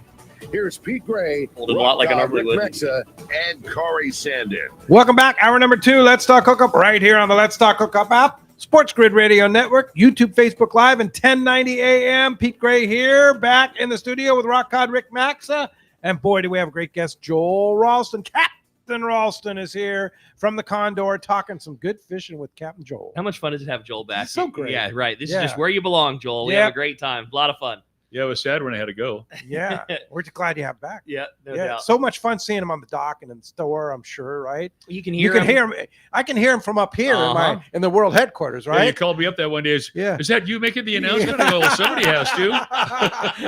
You can recognize that voice anywhere. Yeah, you always know when the Condor is coming back because you can hear him right about it when they get to the Valley High. You can hear Joel before you can hear the rest of the thing coming in. Keep that PA cranked up. That's right, buddy. That's it. That's right. So you should. Not that I need one, but. Well, we're having a great time here this morning. If you want to join us, man, we'd love to hear from you. Give us a call at 213-432-1090. It's been a busy morning on the phones. We got another hour to get your phone calls in. 213-432-1090 is the number. A load of texts, man. Lots of great texts, lots of great questions. It's hard to go through them because most of the texts are all the same thing. Hey, I fished with Joel this year. We had a great time, great crew. Love the boat. See you soon. You know, there's 30 of that same text message. And we'll try and get to all that we can, but let's keep them coming. It's a busy show. So I should stop texting that to you? yeah, exactly. Yeah, they all have Michelle's number, which is weird. Yeah, but whatever. It's all good. Hey, as promised, we got the results. Johnny was listening and talked about that after Thanksgiving halibut tournament at a Dana Landing there. They had a great tournament, man. Over 70 anglers. He had 24 boats and some serious money. He got one and some really nice halibut. The first through fourth place were a 33-pounder took the big fish, then a 22, a 21, and an 8-pounder were the top 4 places on the board. First place walked away with just shy of $4,000, $3,960. And for that amount of money, they were not in all the side pots. Johnny said they missed out on a potential another $1,100 had they ordered, had they got into the extra side pots. That's a nice halibut for local fishing. Per pound, that was a pretty good fish. Yeah, no doubt. Commercial fishing, we don't get paid like that. No. How about a fun day? This one, the second and third place fish were on the same boat, so those guys took second and third place money and walked away with $2,040 for second and third place. That's a great day being on the skiff, and then another $150 for that fourth place fish. Yeah, a great Eddie Harrington in that mix. Probably. Yeah, probably. Who knows? Mr. Halibut. Yeah, but a great score and a really fun tournament. It's always super well run. It's it's food afterwards at Dana Landing and a great event. If you didn't get in this year, man, do it next year. It's a fun, easy day. You're drifting around. The weather, for some reason, always seems to be like yesterday was 77 insane. degrees here yesterday. The only problem they probably had yesterday was there wasn't a puff of wind to blow you around. Like making a drift yesterday. You when you stop the boat, you better land on top of them because it was flat calm yesterday. Probably the bounce ballers. I wouldn't be surprised. I wouldn't be surprised if that's who got the big ones. But whatever, a nice day, man. On a day like that. Yeah, pretty cool. Yeah, a good bounce ball. Big greenie on a dropper loop. Pretty hard to beat on a big halibut. 33-pound halibut. That's cool. I'd love to catch one of those. It's a nice one. Yeah, that's a good one for sure. What's the biggest one you've ever seen on like your local trips? Jerry Sue's husband a long time ago on the old New Seaforth boat that's a 95 now wound in. I don't. It straightened the hook on the gaff when I tried to gaff it, and then it slid off, and it must have been 50. Really? Yeah, it was up there in La Jolla, right up the streets. It was a big one. Wow! I can't believe the gaff. It's just straight. It was a backyard gaff where a piece of stainless we had bent and sharpened, and I figured that was the one for it. I should have waited for a second gaff, but I was young and stupid. Yeah. Oh well. My IQ's not any higher now, But yeah, the hook straightened out, and he did put the reel in free spool, so the line snapped and it sunk out. It just slowly sunk out. It was huge. That's the biggest one I've ever seen. But there's been a lot of 50s at the clumps outside the Crystal Pier there. Yeah. Randy Russ, he used to be the dentist of the stars around here. He used to go out in a skiff all the time to catch 30, 40, 50 pounders around the clumps there all the time. I can't comment on the biggest, but I'm confident that I was on the boat for Joel's smallest halibut. We did a tackle store charter years and years and years ago, and Helen, who used to work in the tackle store, we were fishing for yellowtail with a 6X junior, and in just terrible odds for a halibut, her 6X junior landed on the bottom and impaled a halibut that was the smallest that you could ever imagine. And I remember that we took a picture with it on a pack of Marlboro cigarettes, and it was a quarter of the size of but still perfect shape, perfect everything. It was a halibut. It was a halibut that got impaled on a 6X junior, and it was it was the size of a 50-cent piece, maybe. Wow. Yeah. North end of South. Yeah. I think I remember that. Yeah, it was nursery, huh? It was you could have put 10 of them in the palm of your hand. It was pretty cool. We had a black sea bass when I ran the Mascot 6, which that boat's not here anymore, that fit in the palm of my hand. We called Scripps. They had them come down to get it, and they had this big tub, like one of the 5-star tubs, I said, dude, all he needs is a bucket. Yeah. What do you mean? I go, it's in the handwall right now. It's all, I've never seen one that's small. Cool. Wow. Yeah, so I think you it's have still up there spots at on it Scripps. and everything? Yeah. Wow. Yeah, it was just, cool. like 6 inches long. It was itty bitty. Yeah. Yeah. I guess on YouTube you can see that, but yeah, we'll describe it. Yeah, that big. Yeah. Hey, let's jump into the phones. They're packed up, Rick. You got it, man. How about this time we talk to Dean? Dean's calling us from Huntington Beach this morning. Dean, thanks for hanging in there with us. Dean. Hi, Dean. It looks like we might have lost Dean. So how about we try another and go to Ralph? Ralph calling us from Menifee this morning. Ralph, you hanging in there with us? I am. Good morning, boys. Good morning, Joel. Morning, Ralph. Good morning, Pete. Happy belated Thanksgiving to you all. Yes. Back at you. I have a question. I've never fished the Condor. Oh, you're missing out. I've never fished on the Condor. Yeah. And I was just wondering about your fish handling techniques on the boat. I've done on some boats where they don't prefer that the angler, touches the hook when the fish comes aboard. Is that something your crew does all on their own? It depends on the fishing. As far as spiking and bleeding. It's all prioritized. Crew's main priority are getting the fish that are on the line in the water on the boat. If it's picky, scratchy fishing, we'll do everything. We'll drag your fish back there. We'll unhook it. We'll spike it. We'll tag it. They'll gill and gut it. They'll drop it. But if it's busy, where we got 8 or 10 going or whatever, crew's always outnumbered by passengers. It's the crew's job to try to get the fish on the water that are, or on the boat that are that are on the line in the water. So there might come a time when you might have to do that yourself, and it's nothing personal. It's just we want to try to get as many on the boat as we can. Yeah, but when time allows, you're going to spike. Yeah, absolutely. Drop the fish into RSW. We spike and bleed, and then when they have a chance, they gill and gut. And as soon as they have a chance to drop them, they drop them, count them. Now on the Condor, do you guys fillet on the way home, or do you just send them all to the processor? We do fillet. You do fillet. Yeah, perfect. All right. But the Nice. processors, regardless of who you choose, they do work that's hard to compare to us. Yeah, There's no because, comparison. You can't vacuum bag and portions and stuff like that. Yeah. Yeah, you pay for it, but we don't vacuum seal anything. We do put them in Ziploc bags and stuff like that. But then there's still some handling you got to do when you get home. You got to cut them down to portions, and if you want to vacuum seal them, you got to do it yourself. And the problem with filleting on the boat, of course, you got to keep all the bellies and the fins and all that kind of stuff too. So. Rules. With bluefin, the rules, Rules, there's rules. Yeah. That's all changed. Did you know there were rules? Yeah, I know what the rules used to be, but now I need a refresher course because commercial fishing, we used to just unhook them, bleed them, slide them down to the fish hole, blast freeze them to negative 40 degrees, and then negative 40. Yeah, that is a rock hard albacore. You could really hurt somebody if you drop that on their head. Negative 40. That's crazy. And all your fish when you were commercial fishing was state whole. Yeah. No gill, no gut, no bled. Oh, they bled them. Yeah. Bled blast. Yeah. That's the money fish. Bled blast.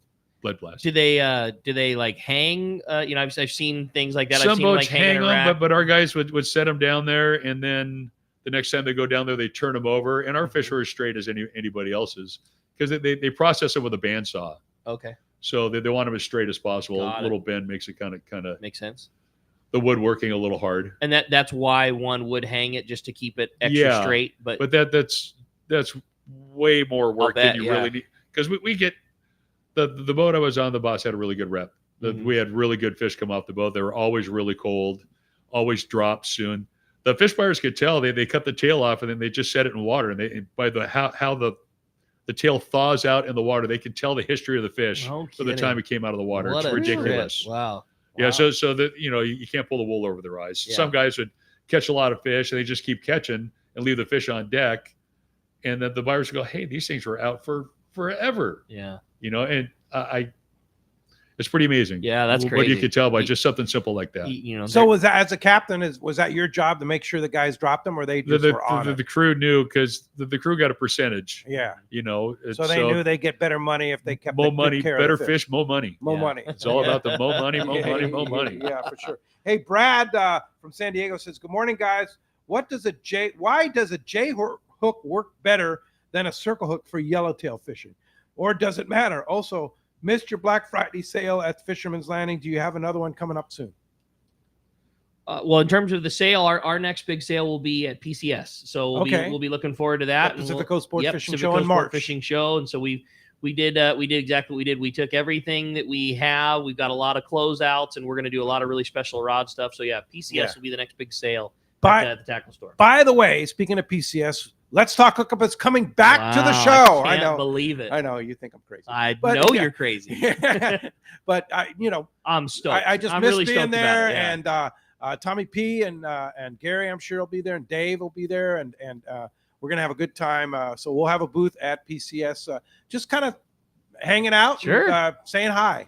Well, I can't tell you how many people came by the tackle store asking where Pete was at the PCS show last year. So I'll be excited to have you back, man. It's going to be fun. All right. Yeah, that'll be, and that's coming up in early March. Yeah. So that'll be the big show for sure.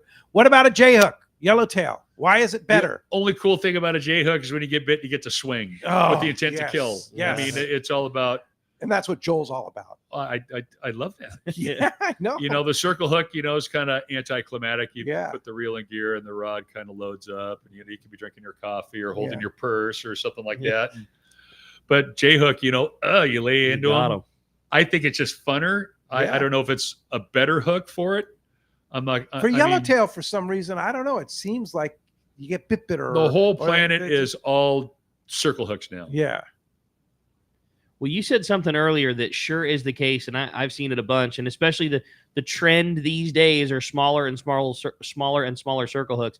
It is just flat out a whole lot easier to put a J hook into a bait than it is a small circle hook. Yeah. And the more time you're manipulating that thing and trying to turn it Knocking around, scales off it, trying to bend it sideways, give it the death grip so you it get a doesn't slide out of your hand. Little teeny circle hook in there, where a J hook, you slip it in, and she's right in the water. Yeah.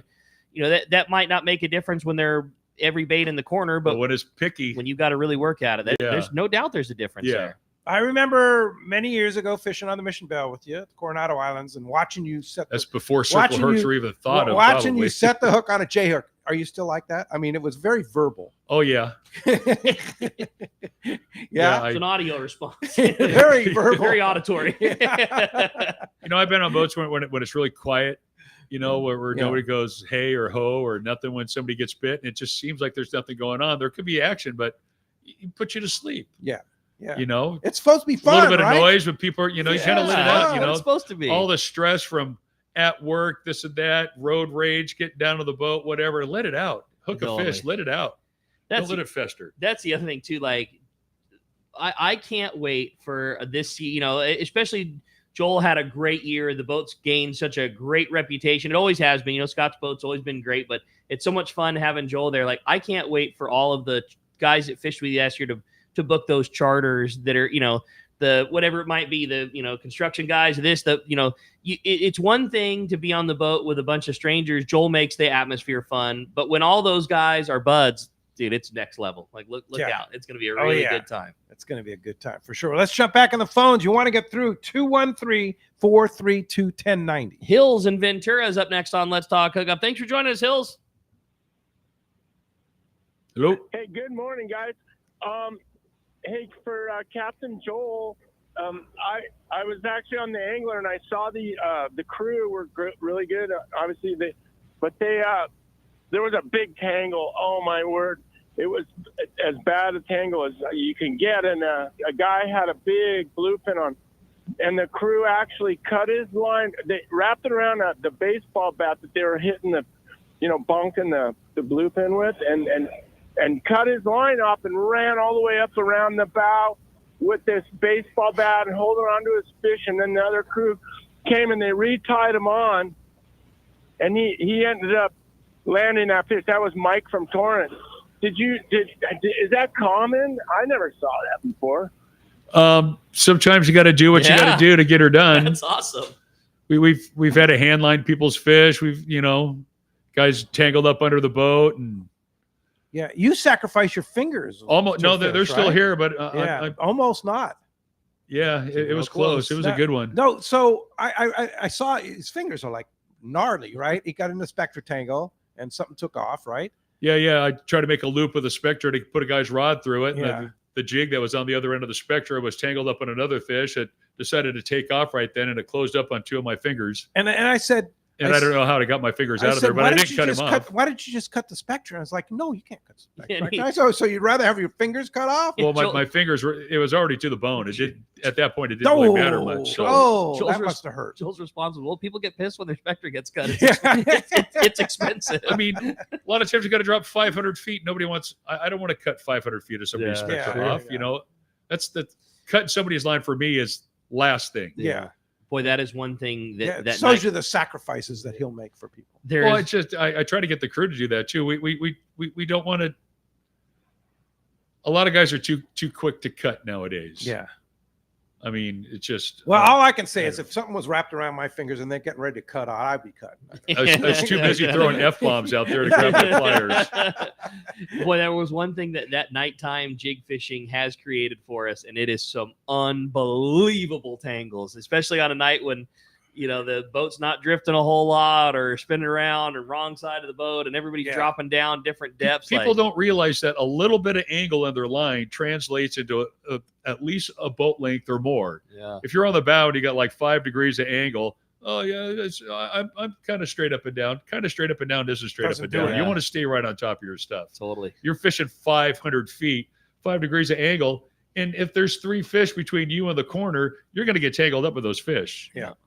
It's really hard to take all the necessary steps to keep yourself out of a tangle. We try to tell people if it looks like you might get in a tangle, you have two options. Either keep fishing and get in that tangle and you're going to be wiped out the whole stop. Yeah. Or you could take 45 seconds or maybe a minute to wind in real quick, get out of the water, relocate, toss away from the fish, get your gear back into the bite zone, and maybe hook one yourself. Totally. So it's like maybe 6 minutes, 5 minutes tops to keep yourself out of a tangle that could wipe you out for the whole stop. Yep. Keep you tangle free, and you might hook a fish in that drift and be happy. What good advice is that, man? That's awesome. good stuff. I mean, it's just doing the work to catch the fish. Yeah. I got a great text guy that says, good morning, guys. Joel, what's the biggest albacore you saw during your commercial fishing times? Did the larger fish come from the North Pacific or the South? Also, any interesting bycatch when you're fishing South Pacific? What a great show this is. Loving it. And that's from John. Looks like calling from Los Angeles. The coolest thing we catch in the South Pacific for bycatch is called a hapuka. Hapuka. It's a blue nose is what they call them on the island. They look like a salmon grouper sand bass combination. What? It's a really weird fish. I got a picture somewhere. Okay.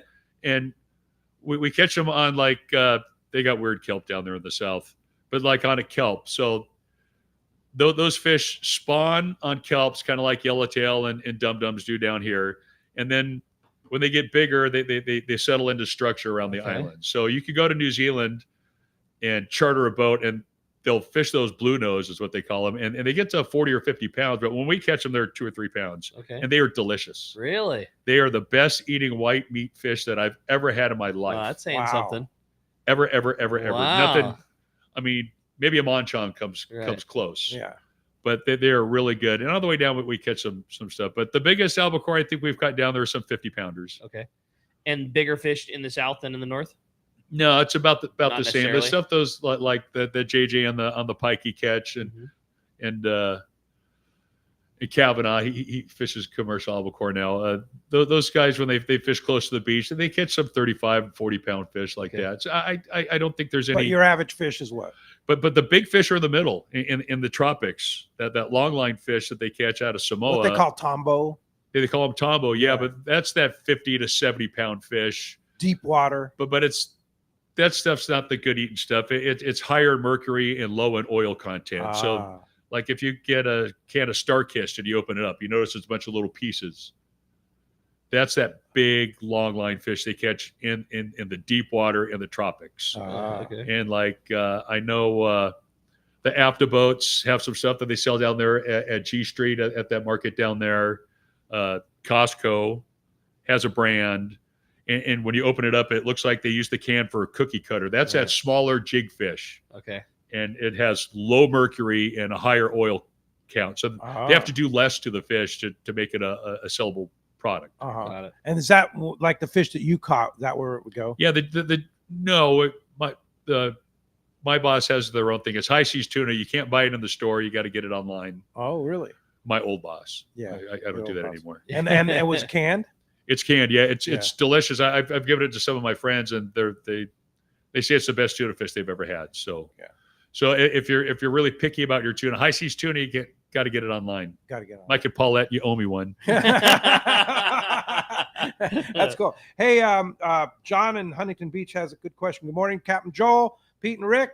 Great show. I love fishing on the Condor. Is Captain Scott still running the trips? What is the process for getting your captain's license? He wants to know all those questions. Well, 730 days of documented sea time and some schooling, passing a drug test, some character references, and then once you pass, also you need a how do you document your sea time? Pen and paper. Yeah. Or just like now, if I go fishing with Joel, is that sea time? That could be counted sea time. Okay. But you got to get me to sign off on it. Yeah. It has to be signed off by a licensed captain. Yeah, or the owner. Or the owner. Yeah. The owner of the boat.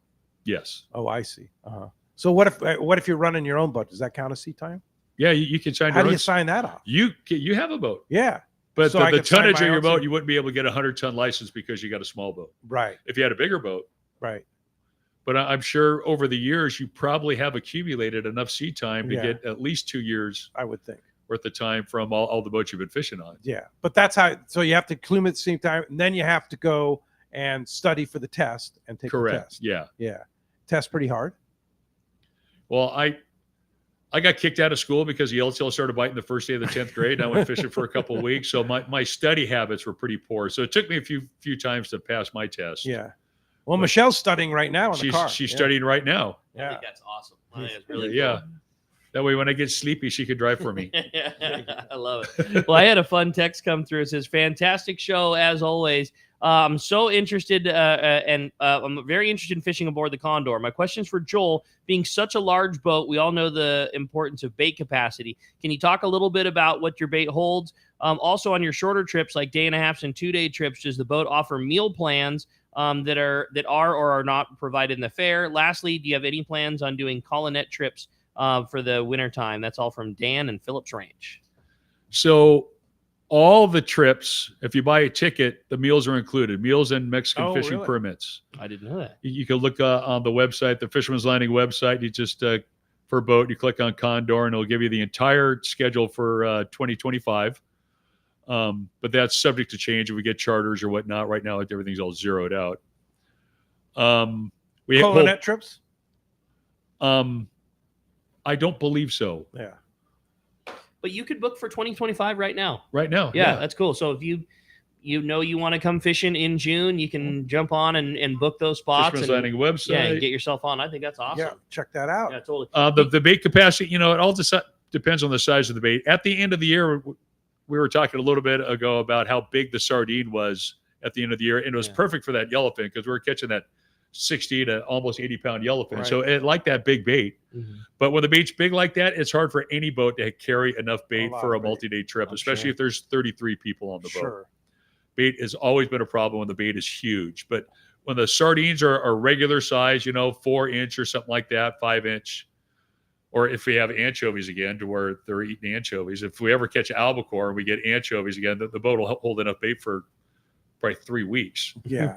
We have 3 deck wells and a slammer that hold bait awesome. And you do up to 3-day trips? I think 3.5 is our longest. Uh-huh. The Condor is a big boat, though. I mean, those are big wells, and it's a big slam. I mean, there's no shortage of bait on a boat like yours. That's the beauty of it. At the end of the year, we sometimes there's like a water anomaly. Like we have 75-degree water in the bay. We get our bait, and we're going out to the point. There's a big upwelling. The water drops from 75 to 60 degrees. That's 15 degrees or 12 degrees of temperature change. And the sardine goes, does not like that. Yeah. And then it warms up again. And so sometimes there are some conditions that it doesn't matter how much bait you put on the boat. It's a problem. Yeah. But there's nothing we can do about that. But, on normal conditions, when everything's fine, the boat holds plenty of bait. That's not an issue. Got it. I dig it. Hey, with that said, it's time to find out what's going on the water. It's time for our fishdope.com report by the Anglers Realtor. Yusef Husseini's on the line. I want to remind you, today's Catch Report is sponsored by the Fish Pros at Fisherman's Processing in San Diego, where you get the premier processing experience. Check out the new and easier online system to book your processing for your long-range trips. With more team members, Fisherman's Processing stays far ahead of the rest. More same-day capacity, the finest customer service. You can stop by their location in Old Town on Taylor Street or check fishermansprocessing.com and be sure you make your reservations today. Let's find out what's going on the water. Good morning, Yusef. Guys, how we doing today? Great show. Having fun, buddy. Good morning. Good. Okay, so we're still running kind of the same program here with tons of squid around all the Channel Islands, basically. Still the same kind of fishing, 3 a.m. to, sunrise for yellowtail, get away from those squid. One of the best things to look for is looking for big packs of birds. If you're out there, you're going to go after these things, and usually the squid will be underneath them. They're just waiting for them to float.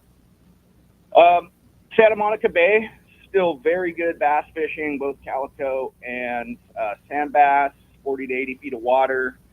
There are some big tide swings right now and lots of water moving around, which should make these game fish get going. And we should have a little bit of better fishing here. This time of year, sonar marks around the squid, find the yellowtail or the sea bass, and get on them. We still have a little bit of bluefin showing up around the mackerel bank and out towards the Tanner. There was a little bit of bluefin, a little bit of yellowtail caught there early last week. not too much traffic out there right now.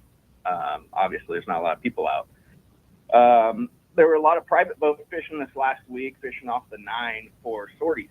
And some people had some pretty good scores, fishing the chlorophyll edges there, using big squid like normal. And rockfish fishing has been good out near the same areas in a little bit shallower water. Just remember, it's time to fill the freezer because the closure's coming up. And that's it for the report today. That's great info, man. Nice. We'll take that for a beginning of December report. You know, we got good weather in front of us and some good fishing to be had.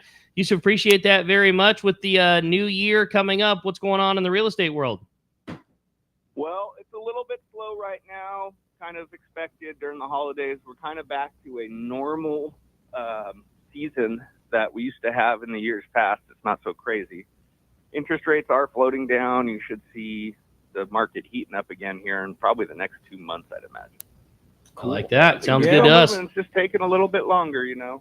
Yeah, and of course, not the market it used to be. Yeah, of course, fishdope.com is your best source. $30 off a new membership to fishdope.com using the code Hookup Now, lowercase, no space, Hookup Now, your $30 code. And Yosef, how do we find you? You can get me on my cell phone at 619-277-2169, on my website at sportsmansrealty.com. You can also get me on social media at Cal Realty. And then if you'd like a home evaluation, log on to SoCal Home Eval, put in your info, and get a free home evaluation. Awesome. Great info, as always, buddy. We sure appreciate that, and we'll look forward to talking to you next week. Have a great weekend, guys. Thanks a lot for that. Hey, when we come back, we got a lot more Let's Talk Hookup coming your way. More your phone calls, more texts, and a whole lot more fun with Joel. You stay tuned. You're listening to Let's Talk Hookup on the Let's Talk Hookup app and the Sports Grid Radio Network. Don't delay and take advantage during Yamaha's Why Wait for Spring sales event. From now until December 6, 2024, eligible new 25 to 2.5 horsepower outboards include up to $500 in dealer credit, and new Yamaha 450 to 425 horsepower outboards include 7 years of coverage protection. 350 to 30 horsepower outboards come with 6 years of coverage protection. Visit your local Yamaha dealer today. Yamaha, reliability starts here. Offer ends December 6, 2024, subject to change. Other restrictions and conditions apply. Select models exclude new 2.5 to 25 four-stroke outboards and dealer credit up to $500 based on horsepower toward the MSRP value of goods and services purchased at an authorized participating dealer that sold the outboard. At no extra cost to the consumer, new 425 to 450 horsepower is a 24-month Yamaha extended service added to a 60-month factory limited warranty. New 30 to 350 horsepower is a 36-month Yamaha extended service added to a 36-month factory limited warranty. Choice offered by Florida dealers is a Yamaha extended limited warranty. See authorized participating Yamaha dealer for details. Not be used with any other Yamaha offer. The best just got better. Shimano is proud to introduce the all-new Talica 20A and 25A reels. The Talica series is Shimano's flagship two-speed lever drag reel. It sits at the very pinnacle of the offshore world. The Shimano's Talica success is driven by its durability and spec attributes, allowing the series to differentiate from other lever drag reels within the market. The Talica is built around a cold-forged machined aluminum one-piece frame. The all-new Talica 20A and 25A now boasts Infinity Drive. Infinity Drive employs 2 drag washers housed in the side of the reel, allowing for an ultra-smooth, powerful drag system, while at the same time increasing winding power under a load as much as 40%. There's also a new lower low gear. If your utmost concern is performance without compromise, Talica 20A and 25A are the reels for you. Available now at your local Shimano dealer. I've had the opportunity to fish many places in many different types of water, but never have I fished a place as much fun as Katmai Lodge in Alaska. Hello, my name is Harold Davis, typically fishing in the ocean, but this is an experience that you have to try for yourself. Fish natural rivers with tens of thousands of fish coming up. And they have all the gear: spinning, bait casting, fly rods, kings, silvers, pinks, sockeyes, and my favorite, the chums. Outstanding food, outstanding accommodations, great service. The lodge is located in the beautiful Katmai National Park, filled with amazing wildlife. brown bears, moose, eagles, otters, and it has spectacular scenery. And also the fact that the lodge is located right on the Alagnac River and your boat is just steps away from your room makes it great. Do yourself a favor. Call Charmel at 1-800-330-0326 or go online, catmy.com. And like Pete says, they will hook you up. Welcome back to Let's Talk Hookup. Having a great time here this morning. Lots of fun with Joel in the studio. Lots of great phone calls. If you want to get through, still time at 213-432-1090. Or again, keep those texts coming. Lots of great texts coming this morning, but still plenty of time to get you through. Really, really great, and some great phone calls. Let's jump back on the phones, Rick. That sounds good to me. How about this time we talk to Rich? Rich is calling us from Bradley this morning. Good morning, Rich. Thanks for joining us. Morning, Rich. Good morning and happy December. You know, I've caught halibut from the surf line to over 300 feet when I was dropping a jig for rockfish, and I have no idea why they're at all these different depths. And is there a migration pattern or seasonal tendency that you could address, and maybe get the whole Let's Talk Hookup committee to maybe chip in on that, give me the inside baseball? I would have to think it has something to do with breeding, spawning, whatever. I don't know for certain. Yeah, I don't know. Couldn't tell you. Halibut's a tricky one too. Yeah, and like it's odd too. This year, at least down here in San Diego, it was one of the best we've had in a long time. You know, and it goes through cycles like a lot of fish do, where you don't see much of it, and then there was some hard bottom areas, close to the border, above the border, just below it, that were fantastic fishing this year. You see some of those 4-pack and 6-pack guys having, close to limits of halibut.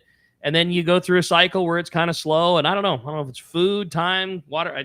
I wish I had an answer for you, Rich. Imagine those guys yesterday in the Dana Landing halibut derby that had those 20 and 22 and 21 pounders. They've probably thought, oh, we've swept this thing, man. And then a 33 pounder comes up just to see a 33 come in. And then or a guy has a 15 or 12 pounder. It's like, oh man, this is done. I've got this. I own it. They don't get in with anything, right? I mean, a 33 pound local halibut is a really nice fish. It's a nice That's a big fish. one. That's a big one for sure. But why they're out in 300 feet, I have no idea. Yeah. Hey, thanks a lot for the call there. Appreciate it. Hey, I have a good text. And one of the cool things about being on a sport boat or being on your own boat is being out on the ocean and seeing all the incredible stuff. And Jeff in Encinitas had a good tall tale. You had the same one coming up there. One I was going to read next. I love that story. Good morning, guys. I have nice to have Joel back in action. A few decades ago, I had a magical moment on the bow of the Legend while heading south on beautiful slick morning. All of a sudden, a huge whale surfaced right next to the boat and sprayed from the spout and showered the bow. I turned around and looked at Joel in time in the wheelhouse, and he stuck his head out of the window and said that was a blue whale and a very, very big one. I said, wow, once in a lifetime moment. So you have those moments on the ocean too. We definitely get to see stuff that a lot of people only get to see on a Talbot photo or Trials of Life video. Right. One thing I thought of is you must have some amazing ocean moments when you were traveling 30 days down to the South Pacific. Anything that stands out? Mostly when we get to where we're going and there's all the life, because there's a lot. Whoever said there's plenty of fish in the sea never traveled to the South Pacific. You can go days and days and days without seeing anything.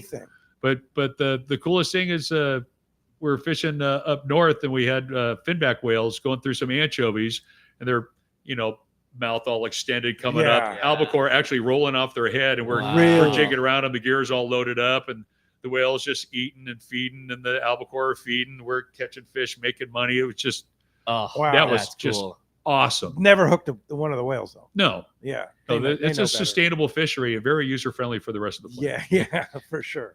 Is it the same anchovy that we have up here? I mean, are they eating the same thing? It seems like that stuff up there. Once we start catching fish on it, I mean, it's just a little bit bigger.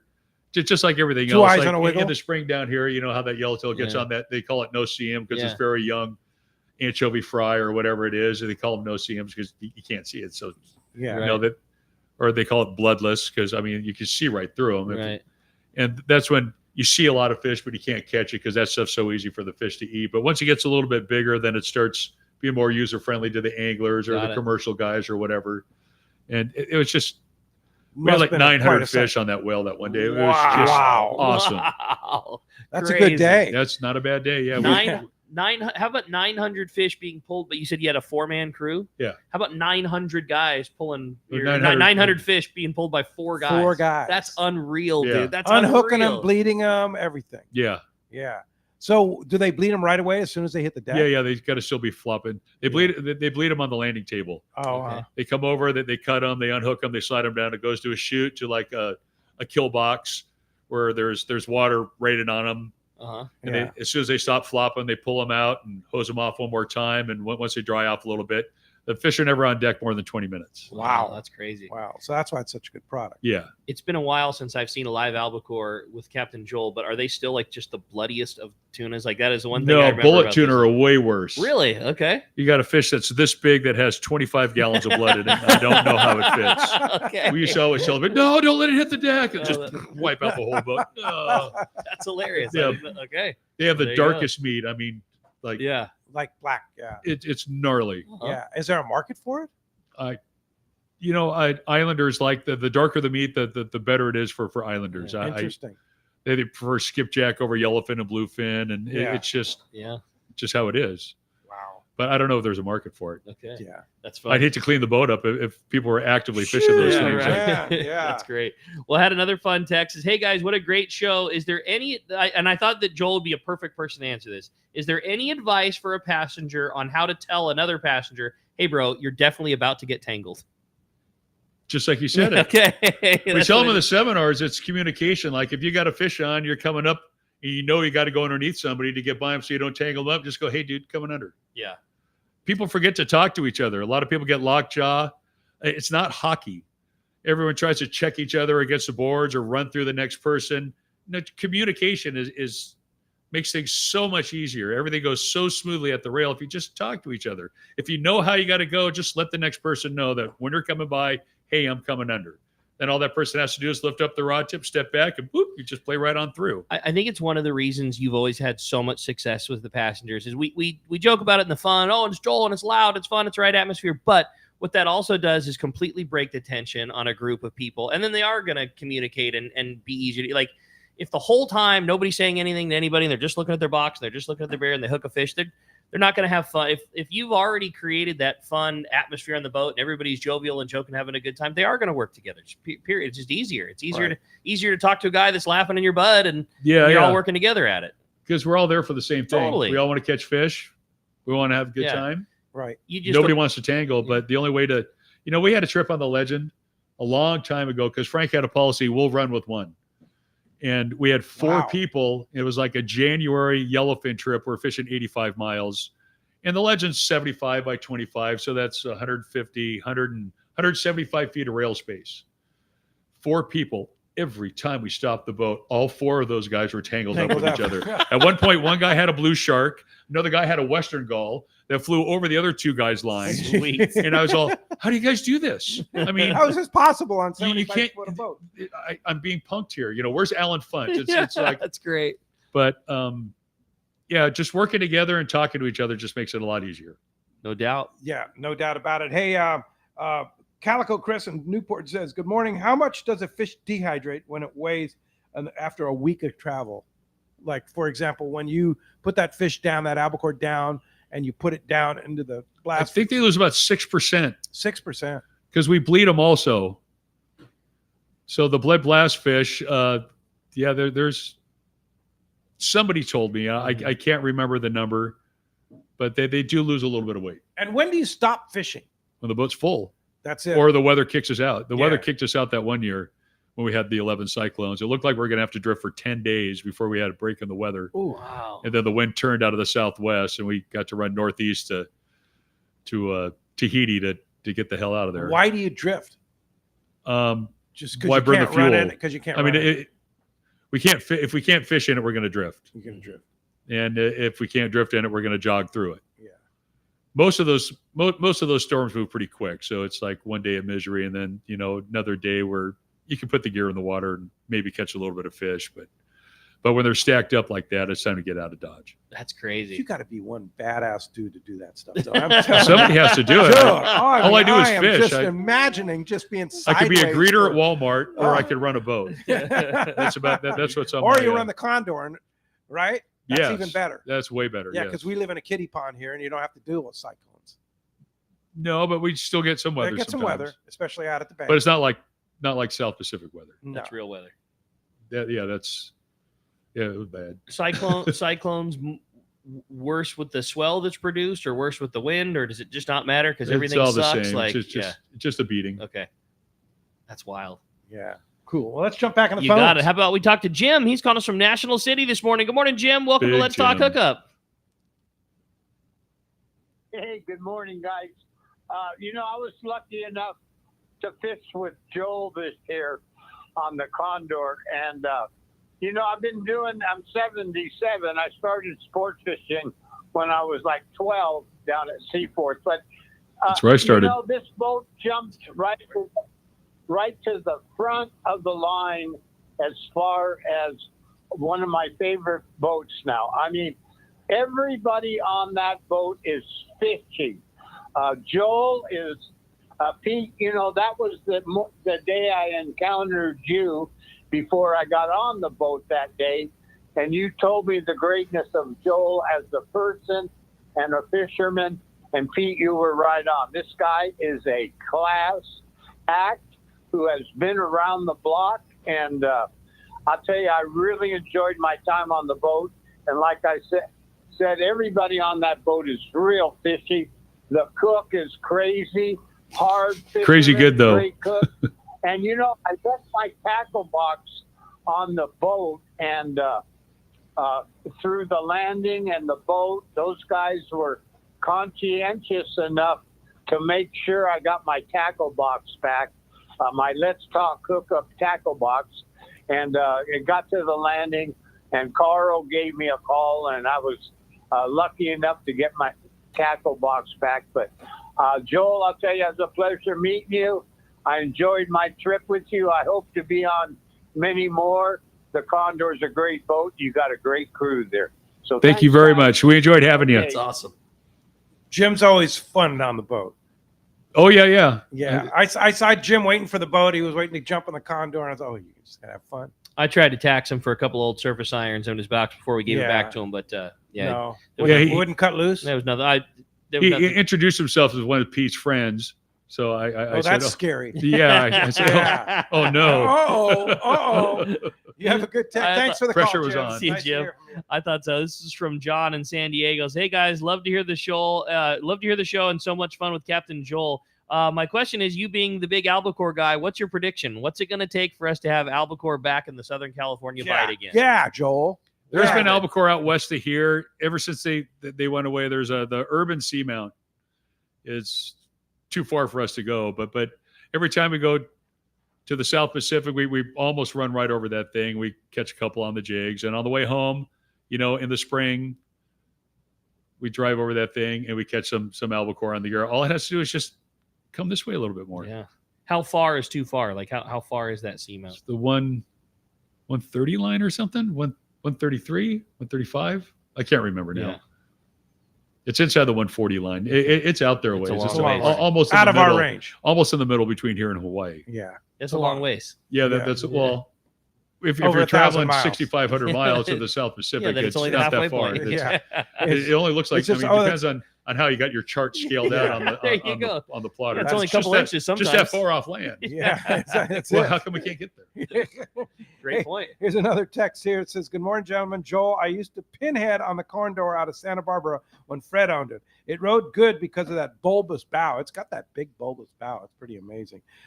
What range of trips does the Condor run out of San Diego at Fisherman's Land?" A 3.5 day trip, I think, is the longest one we have scheduled. I was just kind of briefly going through it. We're capable of doing longer trips. We have an extended route. So, I think somebody could charter the boat maybe for a 4 and a 4.5.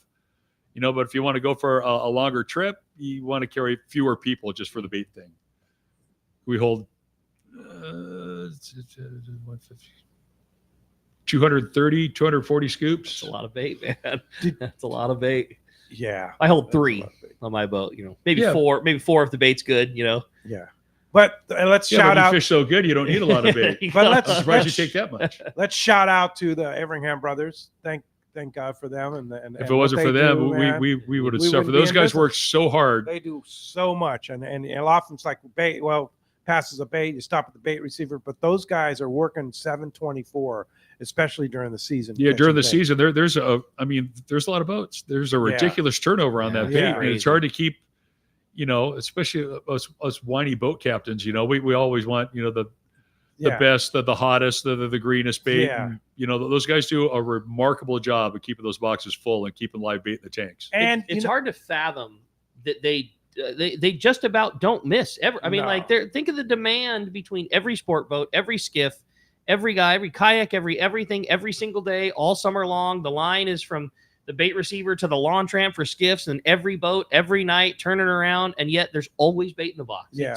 It's hard to fathom how hard those guys work and how much bait they're able to produce, and they make it work every time. And their methodologies have been refined and so good that it's hard to get a bad batch of bait these days. Remember, there used to be a lot of bad batches of bait. Now they when have we had such a anchovies, refinement that stuff on to get on that. the beach, and those guys would have to pull it out of the surf, Right. and that just thrashes the bait. Yeah, and now it was so wiggling good when it at came on the boat, but it didn't really do much. I mean, some of those albacore years, we had bait that was so dry, and it was just really tough. Yeah, really, really tough. But all you had to do is sink her up a little bit so your bait would sink, and something shiny, it would work.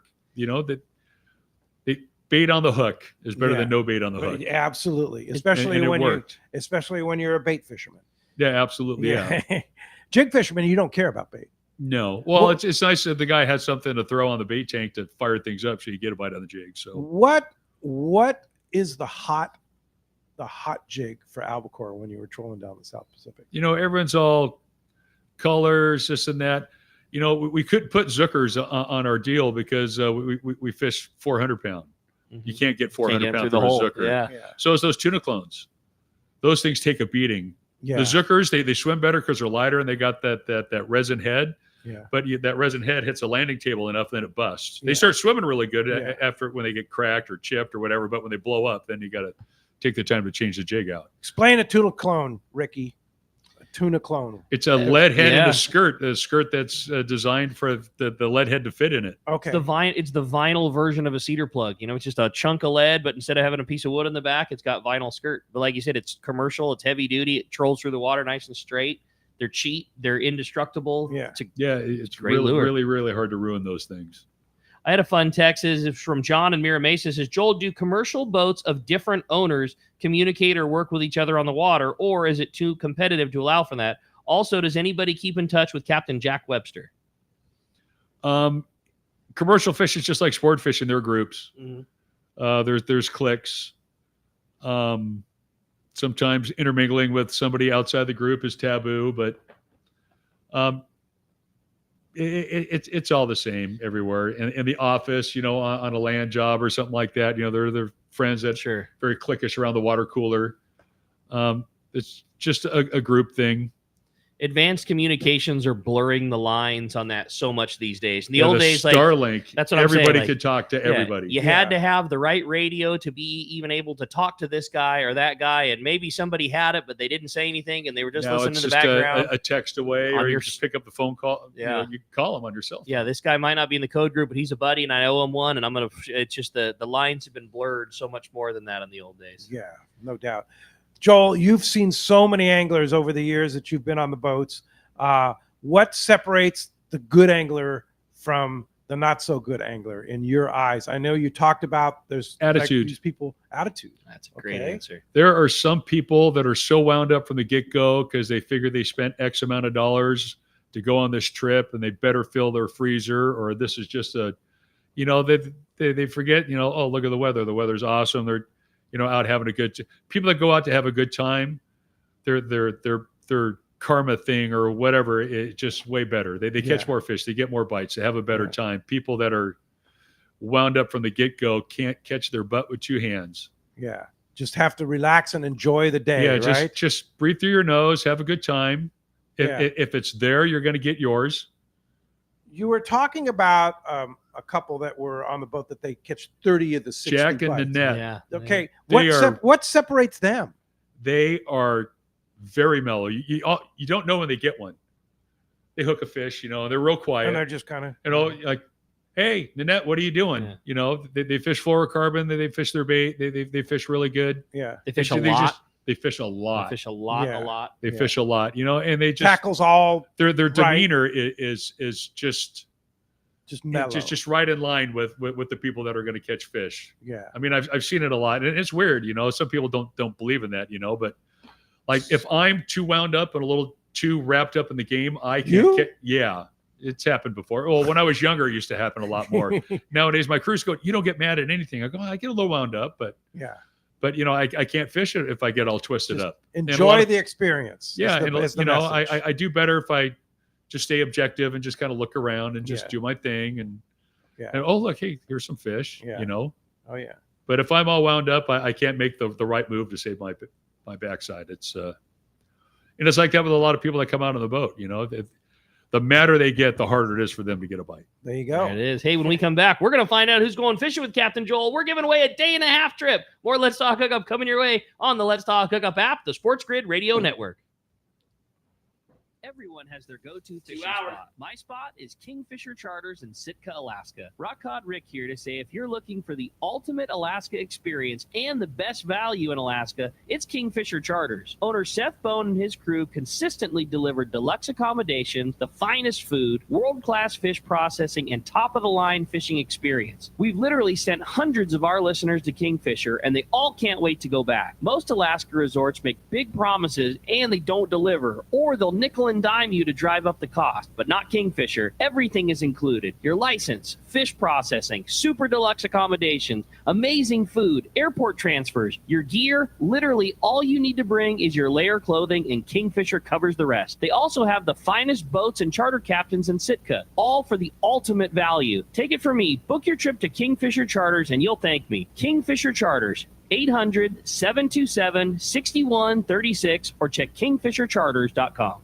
When it comes to fishing rods for saltwater, there's just one name you need to know, CalStar. Take, for example, the Graphiter series. It's a true graphite and fiberglass composite rod, the finest it's ever been built. And for anglers seeking traditional performance, durability, and quality at an affordable price, the CalStar West Coast series of rods and blanks are the ones for you. Their master craftsmen bring decades of rod building experience to every rod they make. So if you want your fishing rods to be truly state-of-the-art, I always recommend CalStar at fine tackle stores everywhere.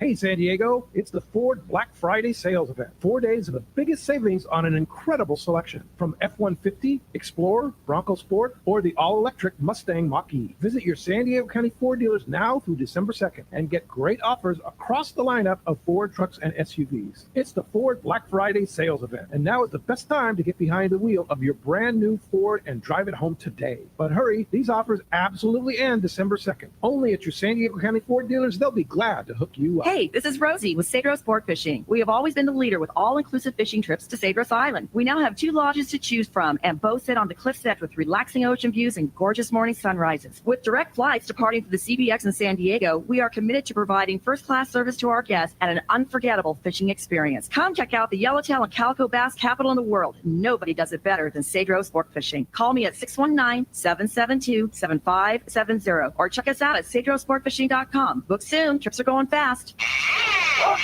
All right, welcome back to Let's Talk Hookup. The time has come. We're going to find out who's going fishing on a day-and-a-half trip on board the Condor and getting that great 2025 sport fishing calendar. Joel, do us the honors. Flip the coin. All right, we have a caller today. Congratulations, Mike in Torrance. You are going fishing on a day-and-a-half trip. Congratulations, Yeah, bro. congratulations, Mike. And thank you, Joel. It was a great awesome, time. And Joel. Hey, thanks always, for having us. I'd we love to got to come have you back come again. back. You got to come back. Absolutely. You're stuck here now. Oh. Yeah, it's been too long. Yeah. Yeah, we're and not- now we're that not- you know it's so easy to be in the world headquarters, We're not right? letting you leave anymore. That's it. Yeah. We're You getting gotta you. come, yeah. And So- Michelle needs to come next time, Yeah, too. for sure. Yeah, we're Get going to her make in sure there. she stays. Captain Michelle by that time, right? Exactly. Yes, it will be Captain Michelle. So if somebody wants to ride with you on the Condor, how do we do that? I believe calling Fisherman's Landing at 619-221-8500. Yeah, or go online, Or go online. fishermanslanding.com.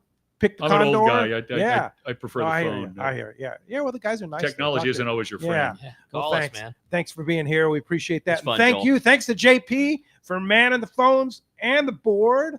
And thanks to all of you out there. Boy, what a 1 great minute. Thanksgiving weekend. We sure appreciate everybody sticking with us here. And thanks to all the texters and the callers and everybody else out there. Adam for doing the app. Thank you, Adam, for all you do. Next Saturday, Captain Benny Florentino from Coastal Cool. Charters will be here. That'll be a fun show. Yeah, no doubt. 7 to 9 a.m. right back there. And then next Sunday, Rick and Corey are going to talk tunas and calicos, tackle and more. That'll be a fun show. There's open phone lines and open text for Rick and Corey next Sunday right here on Let's Talk Hookup. Thanks for listening today. We'll see you right back here on 1090 AM, YouTube, Facebook Live, Sports Grid Radio Network. Happy holidays. Happy holidays. Great stuff. We're out. Thank you. Talk to you next All week. right, I'll talk next weekend. All right. Thank you.